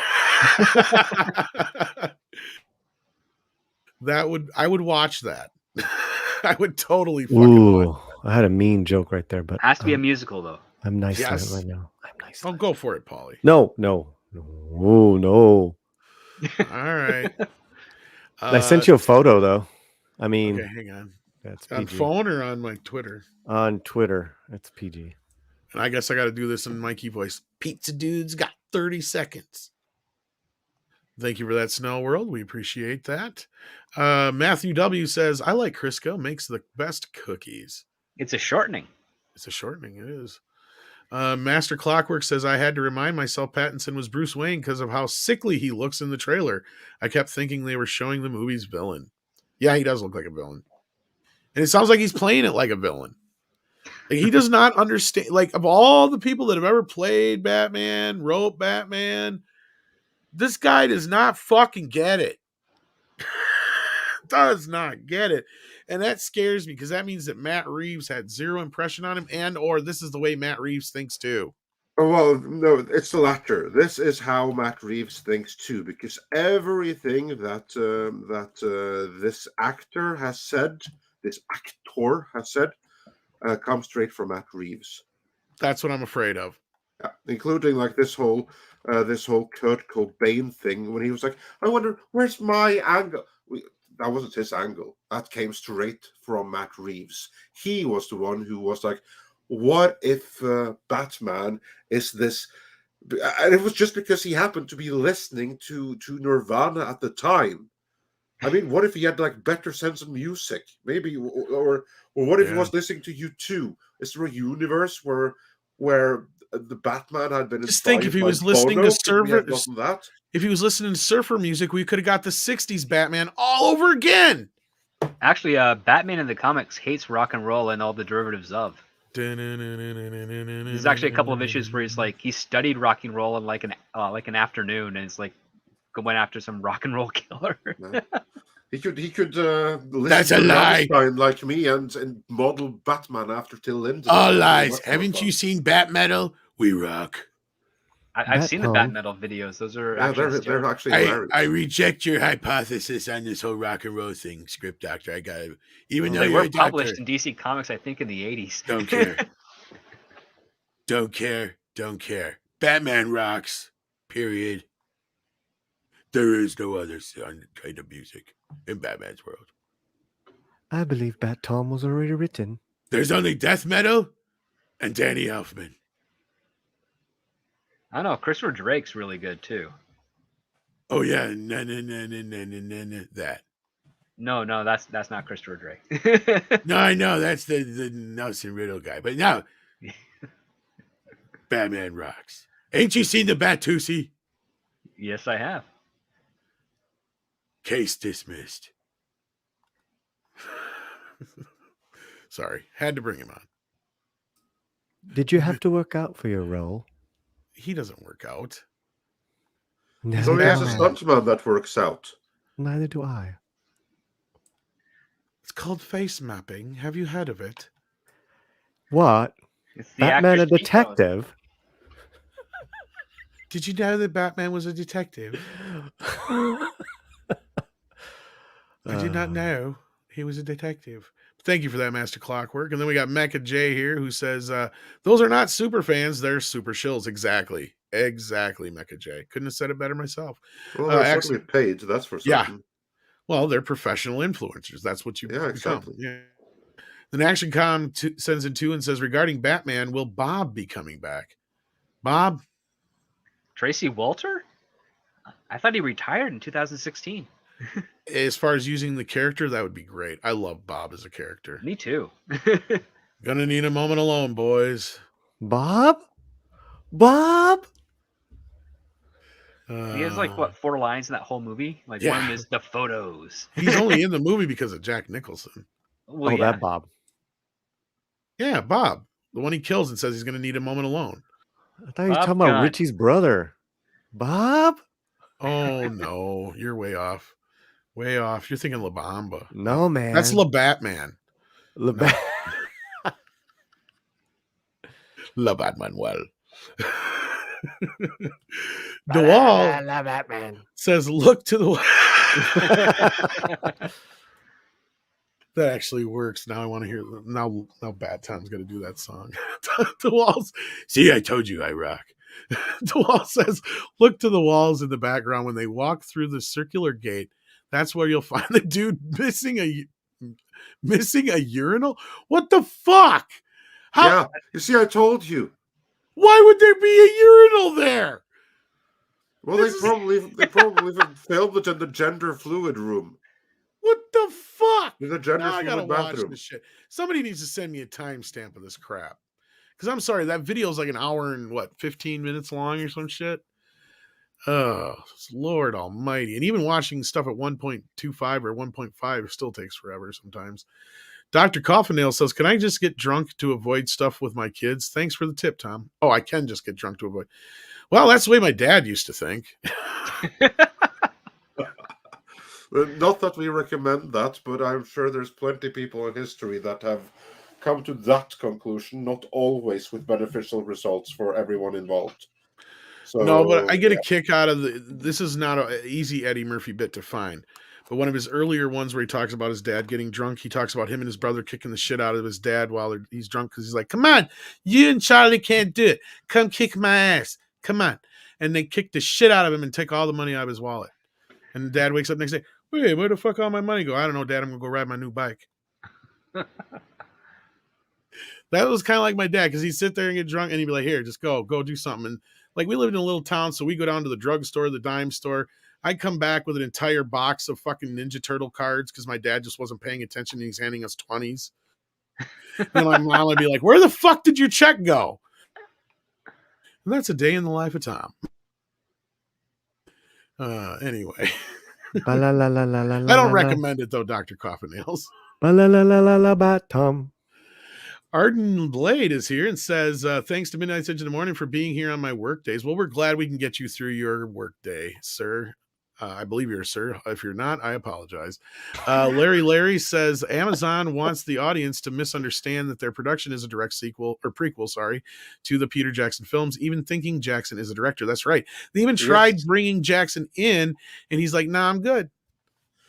But they desperately want you to think that, and that's why they put out this misinformation that they have the rights to Lord of the Rings. No, but I'm positive.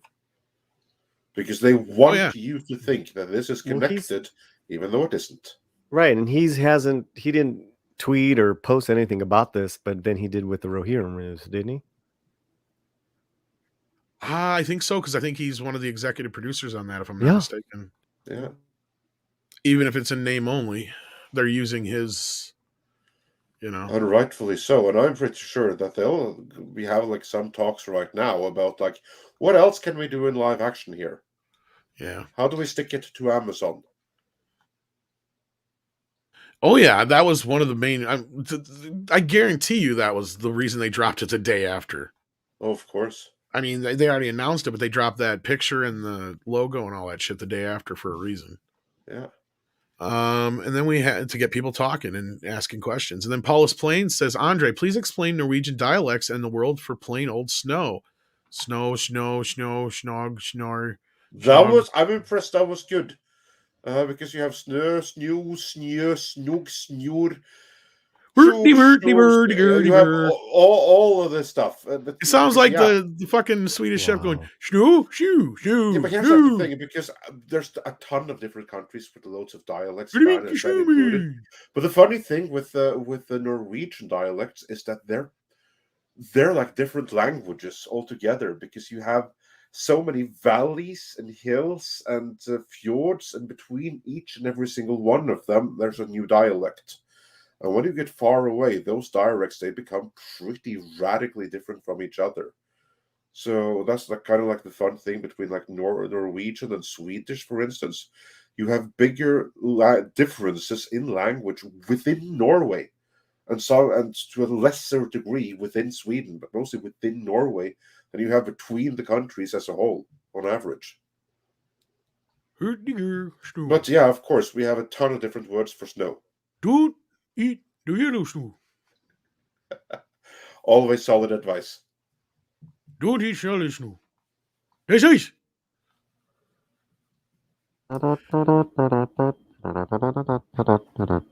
Where did you FBI Glowboy sends in another $10. Thank you so much. Says, also, although I trust Warner more than Amazon with Tolkien, they're still morons. Nothing in production since 2012 and no theme park. They would make money hand over fist with Middle Earth Park. Well, yeah, maybe that'll. What's change. Their situation with Six Flags? Aren't they still affiliated? I always wondered about that. Not really. But that would make sense to do a theme park. They've done some video games. Look at the success of Harry Potter. It would. Bring Lord of the Rings back and do a theme park. Absolutely. Just watch the money flow in. Be badass. Yeah. But I mean, I know they've done a couple of video games. Oh, you could hire New Zealand and make New Zealand into a theme park. Didn't they kind of have something like that? Like walk around Hobbiton? Walk around the sets. Oh yeah. Yeah. They had that in as a tourist thing. Yeah, Right. I think it's still there. Are there like orcs and shit that like pop out and? That's racist. Why? I'm a brown girl. You're a brown girl? Oh, well, then it's okay. Yes. Speaking of brown girls, you get my photo? Oh shit! I forgot all about it. My bad. Shit. Oh god, this is it. Oh god, this is not real. Yeah, this ain't real. You made this up, Paulie. This ain't real, dude. I went on. This is like Script Doctor's fake fucking Canadian holidays. No, that's real. I saw it too. Yeah, that looks photoshopped as fuck. Look at that face on the right. Oh. Almost every poster nowadays is made in some sort of Photoshop I know. I'm program. just kidding. I know it's real, but I'm just like, it looks bad. Oh my fucking god, does it look bad? I don't care about the black, whatever. It just looks. This looks like Sherlock Holmes. And like they made Watson black. The little girl looks like the best thing about it. I don't know. Like she's got kind of a freaky look going on, yeah. Right. But she looks like an adult in a kid's body. Oh. Well, actually, she looks like the other person is like holding a rag doll. Yeah, they photoshopped like a face. And why is the one dude's got cross eyes there? I think that's just the mascara. It looks like cross-eyed to me. I can't see the vampires. I can't see straight. Which one do I hit? The one in the middle? Oh wait, he's a vampire. Never mind. So wait, what's the character? I think that the one with the long hair is supposed to be Lestat, and that other one's Brad Pitt. And Lestat is Sam Reed. Is that who that one on the right is? And what's it, Claudia? I don't know. I think Claudia was the name of the chick. Bailey Bass. Oh, Claudia, yeah. That's the actress. I thought you meant the actress's name. I have no fucking clue. And I've never even read Anne Rice. I only know the movie, and I haven't seen that in a decade. Yeah, I haven't seen it in forever either. Her age range says 15 to 18, so that means she's... Oh, verse, please, no. Yep. If this is the same actor, I'm looking on my IMDb Pro. We're actually getting a Blackula remake.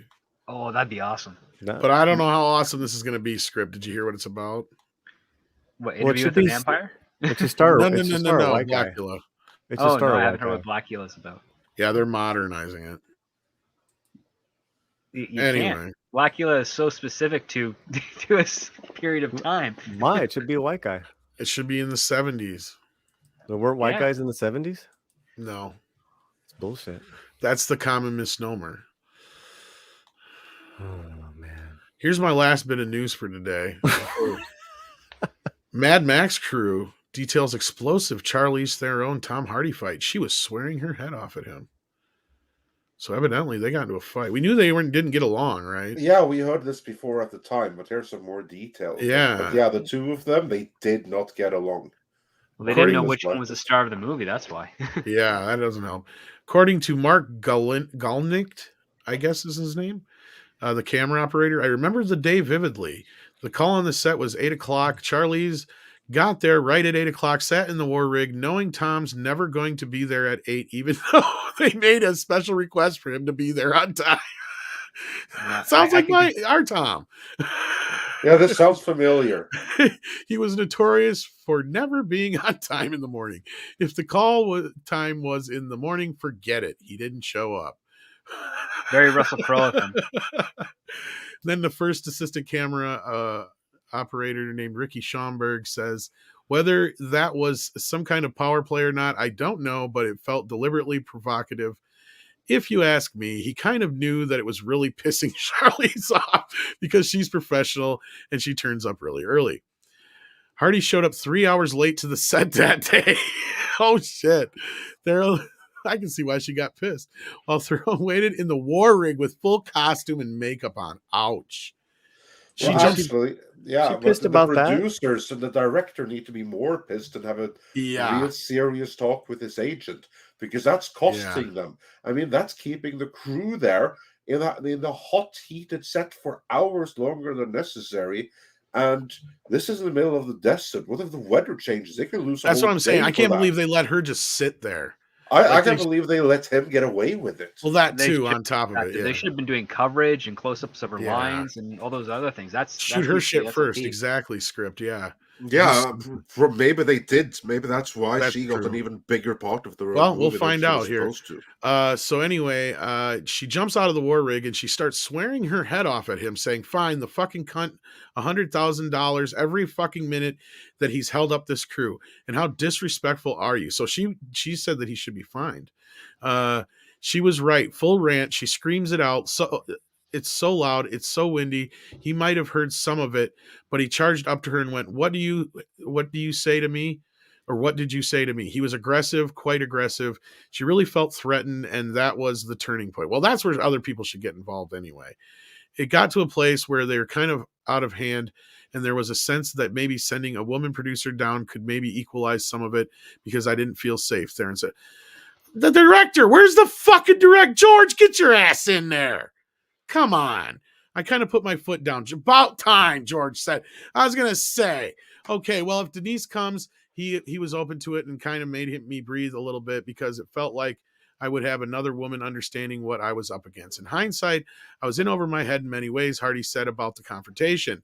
The pressure on both of us was overwhelming at times. What she needed was a better, perhaps more experienced partner in me. Well, at least he took responsibility. It means get your ass to work on time, bud. I'd like to think now that I'm older and uglier, I could rise to that occasion.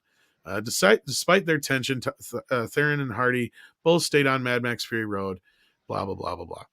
So there we go. We got a little more insight into that. I thought that was an interesting bit for this morning. That was a really weak because of the director. Yeah. I mean, I agree with Charlize. I mean, it shouldn't even come from her. That should come straight from the director. Well, that's what I stopped there. I said, where the fuck is George Miller? Yeah. Yeah. Well, I think this story dropped because George Miller's still producing a Furiosa and another Mad Max film. Yeah, isn't that like hasn't that been filming already? The Furiosa. I know Furiosa. Anya Taylor-Joy is Furiosa. Yeah. I'm sorry, but that's why this is her last hurrah. She's just bitching. This is after he's 90 minutes late. Piece.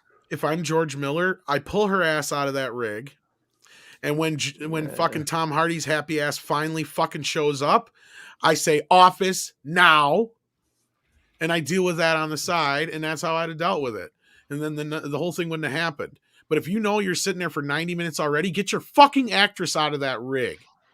Why is she sitting in it for 3 fucking hours? That is redonkulous. Because then what you do is you take her down and you make Tom Hardy's ass sit there and fucking wait for them to put her back in it. That's what you do to prove your point to him. The problem is that they're trying to salvage as much as they can of the day. And I get that, but at this point, George already let it get away from him, it sounds like to me. Yeah, I agree completely. So, like, this is like someone needs to make a really quick phone to his agent right there. And before the 3 hours had passed. I mean, they needed to be on the phone to his agent when he was 20 minutes late. Exactly. Well, that's what I'm saying. Is like after hour 90 minutes, you get her the fuck out of the rig. Who gives a shit if he shows up 10 minutes later? Like I said, George will have a powwow with him, and then you make him sit there and sit there while she's put in that fucking rig again. Because I'm sure it takes time, right? Script probably to do that kind of a thing. It sounds like it wasn't something that was easy. That's probably why she was sitting there for 3 hours, because it probably took her however long to get in it. So if they took her out, it was probably going to take that much longer just to get her back in it. Am I right? Into the cab of the rig? That's what it sounds like. It takes like 30 seconds. Well, what is she sitting in there for then? Get the fuck out. She's sitting in there probably because they're doing covers. They're running lines. They're getting all of her close-ups and everything. And the problem is, the thing that's frustrating her is that she probably doesn't have an actor, or she probably has like a script supervisor that she's playing off lines to. Well, she's probably told that the entire day is supposed to be a 2-shot where Tom Hardy is supposed to be there and she's supposed to be talking to him. So now she's having the Ian McClellan thing where he's acting against an imaginary green screen or a tennis ball, and that's frustrating for actors. The other part too is that Charlize Theron has about 10 years of acting on top of whatever the hell his name is. Tom Hardy. Tom Hardy, who's basically just a slightly more competent version of Jai Courtney. Yeah, because this was like his second or third big huge studio picture. I mean, if you don't count Star Trek Nemesis, yeah.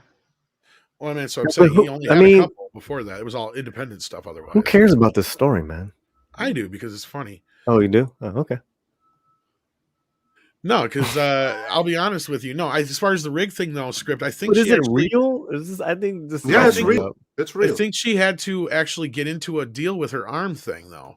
That's what I'm saying. Is I think she wore a green band. Is that all it was? She didn't have to get into anything else. Well, then that should be real simple. Then half that's on George. He needed not even if they got it is on George. Yeah, her makeup was probably extensive because she had to get her hair cut almost every day. She had to get the grease paint on her eyes. She had to probably put on the green screen sleeve with prosthetics around it, and that's about it.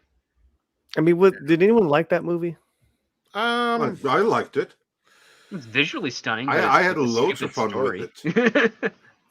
Yeah, but I seen the woke stuff coming in. That's the first time I noticed it. Right. So like it was fun watching Furiosa and co-starring somebody pretending to be Mad Max. Because maybe if it wasn't called Mad Max, it would have been better. That's another thing. Yes. For me. But my Mad Max kicks everyone's ass. Now, and then not only that, it had a lot in common with the Road Warrior, so a lot of it felt like retread. But they drove away just to drive back. I mean, that's that's what I'm saying. Is they drive in a fucking line and they turn around. There's some guitar play guy. It was all right. He made the movie. But Dr. Coffin-Nails is funny you said this because when I went to acting camp as a kid, my director said, "Tom, someday you're going to make a brilliant director. But for right now, I'm the fucking director. Shut the fuck up and do what I tell you to." Nice. Yes. Yeah. Yeah. True story. True story. Big fan. But yeah, I agree with you on that one, FBI Glow Boy. We got that one already. And then we had internet user here who says, imagine what a bat suit must smell like after a night of defending Gotham. Or Alfred must have PTSD from doing Bruce's laundry. Actually, that's something that we'll be seeing in the upcoming The Batman. What? This is something that was very important for Matt Reeves. Is that when he takes off his bat suit after a night out fighting, he's all wet and sweaty and stinky and it's all horrible and disgusting. It's really important that you see that with his makeup running down his face from the sweat and everything. So yeah, that's in the movie. That's part of it. Which is so why they want you to imagine that and imagine like the 4D showings of the movie with them running around with like. This is supposed to be a superhero movie, right? Like a Batman movie. No, it's Matt Reeves' superhero movie with a crazy Batman inspired by Kurt Cobain, who may off himself at any point, running around with his makeup and sweaty and disgusting in the Batsuit. Which is why you never wear bat armor for fighting crime. You want to wear something that breathes so that you don't bring up a sweat and then have people smelling you before they find you. Exactly, which is the case with this Batman. There's two pieces of advice that Michael Keaton said he always gave to every new Batman that came in when they called him. Do you know what those are, Script? Well, I know one of them is make sure you can go to the bathroom. That's number one. Number two, if you can, make it to where you can turn your fucking head. Because he had to invent the bat turn because of that shit. Just basically your shoulders lead the way. Yeah. They didn't think that cowl through, did they? No, but I mean the bat turn they did was very dramatic. It was actually quite cool. Oh, I love that. That's my favorite Batman costume, period. Of all of them, is the original 1989 Batman outfit. Yeah, I don't disagree. I mean, that's an iconic bat suit. And I love that bat symbol too. Returns. Like I thought about, if like I don't have a tattoo and I've thought of getting a couple, that was one of them, was the 89 bat symbol with the extra little points. The little feet. Yeah, I love that. I don't know why. I always liked but it. I agree. That was really Warner hated the shit out of it. That's why they made him change it in the second one. But yeah, well, they hated it because all the production design was of the original logo. Yeah, that too. But there's a version I've seen. Have you seen the version of the second costume where it originally had the other bat symbol on it, but Warner made him change it out? Yeah, well, it looked exactly the same. It just had a different shield. Yeah, it had the original shield, but it was the squared off. I don't mind the Batman Returns outfit. I do like that's my second favorite one probably. It's a slimmer suit too. That's the Yeah. other part. But I like it because it actually looks like he's got like armor on it, but it's not like over cumbersome or whatever. And like, I hate like my least favorite has got to be the Batman Begins one. That whole Nolan trilogy one. I dislike that costume. The one with the plates and all that stuff. Just all of that shit, and that's why I'm not keen on this new one either. Because this just reminds me of that. I don't like battle armor Batman. Yeah, I mean it's antithetical to Batman, and it takes a long time to put on and take off. Yeah, he's not supposed to walk around looking like a tank outside of when he's beating up Superman. Like, that's the only time it makes any sense to me. And even then, it's a little, come on. Like, even that, well, it helps a little bit. But yeah, it's like, what is it going to do? Stop one punch?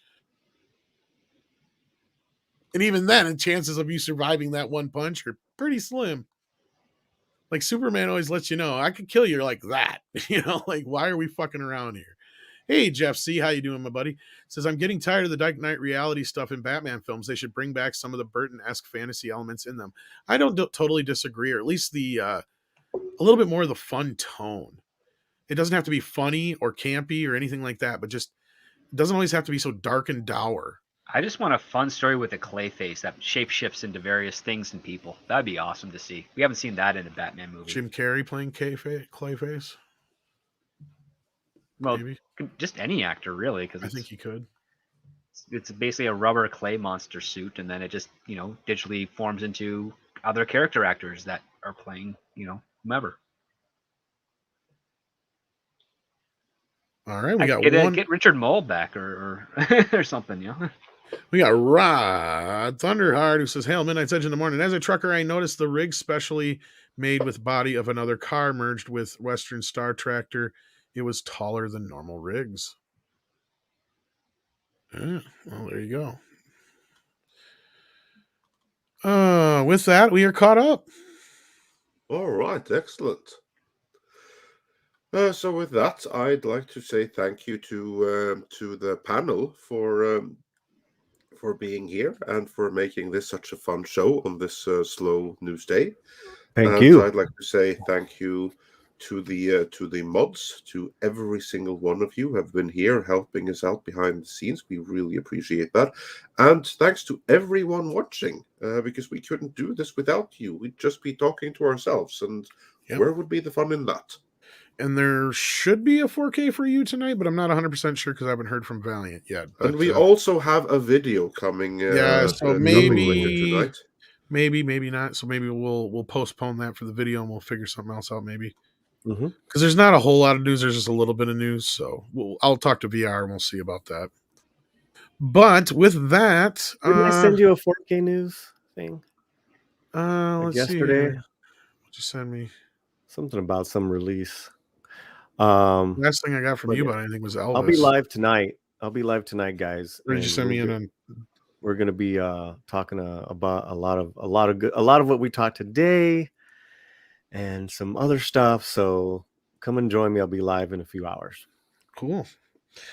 Very cool. And I think that after 4K. I don't know if I'm going to be doing it or not yet, but yeah. Well, then you come on my show. I haven't. Hang out. Yeah. Where's the thing you sent me? I don't see what you sent me here. Oh God, it was some interesting release that was coming out. I don't know if it was Godfather or some. Oh, we already covered that. No, it was something. I mean, Zoot Suit was a while ago too. So no, it wasn't Zoot Suit. I don't even know if it was Latino based or not. Okay. Yeah, because I don't remember. I'm looking back. I haven't seen you send me anything for a while. So. Okay. All right. Well, other than because Fright Night was the only other big title that was announced. No, that wasn't. Or actually, it's more of a rumor than an announcement at this point. But I knew there's a 4K master of it. But anyhow, Andre wants to get the hell out of here, and we got a couple of super chats real quick that flew in right at the last minute. Mexican Iron Man's in the chat and sends in $9.99. Says, I'm going to see Batman in Regal Cinema 40X which had 20 different sensory effects. I'll let you guys know what Batman smells like in a couple of weeks after. So there we're going to get I an look answer. forward to that already. I bet you it's was like sweat thinking, and rubber. this movie's going to be fun in 4D. And then we got Paulus playing again, who says, Andre, my dialect word for snow is snog. And then I can't read that shit. Yeah. No, because he says he's from Gudbrandsdalen. And that's an dialect that I cannot replicate if my life depended on it. So they say something like snog for snow in Gudbrandsdalen. And that's an absolute beautiful, beautiful scenic place. And I can't mimic the dialect from there, but Paulus can. Awesome. All right, and I think then that is it. We are caught up in. Hey, Clobby, I seen the chat there. Yeah. And then join us again in 2 hours, because then we'll be dropping our next video, which is a real doozy. It's about one of the most insidious articles I have seen that tells everyone that you must support the Rings of Power. And why must you? Well, because apparently, according to this article, Tolkien was right-wing, and so are his fans. Oh, is this the is it the Daily Mail one? No, this is not the Daily Mail. They never one. Say something like that. So anyway, just check back in 2 hours. I've already set up the premiere for that. So that video now has a watch page, just waiting for the countdown for the algorithm and all of that jazz. So just check back in 2 hours for that. So if that is the case, then we'll probably postpone 4K for you and do it either later, or if not, maybe we'll do it this weekend or something. Maybe I'll see if Valiant's more free on the weekend. Yeah, check with him, but for the time, because I don't want to stack on top of each other. Hours. Yeah, I don't want to stack that too much stuff on, because then nobody will get any alerts. But anyway, that's shop talk. Take care of yourselves, kids. We need some wet marsupials up in this mofo. What do you guys think? Yeah, sounds like a plan. Yeah. Weird, buddy. You're weird. That's right. I am weird. You don't have to yell at me about it. Though. Koalas in the rain. Koalas in the rain. No fucks given.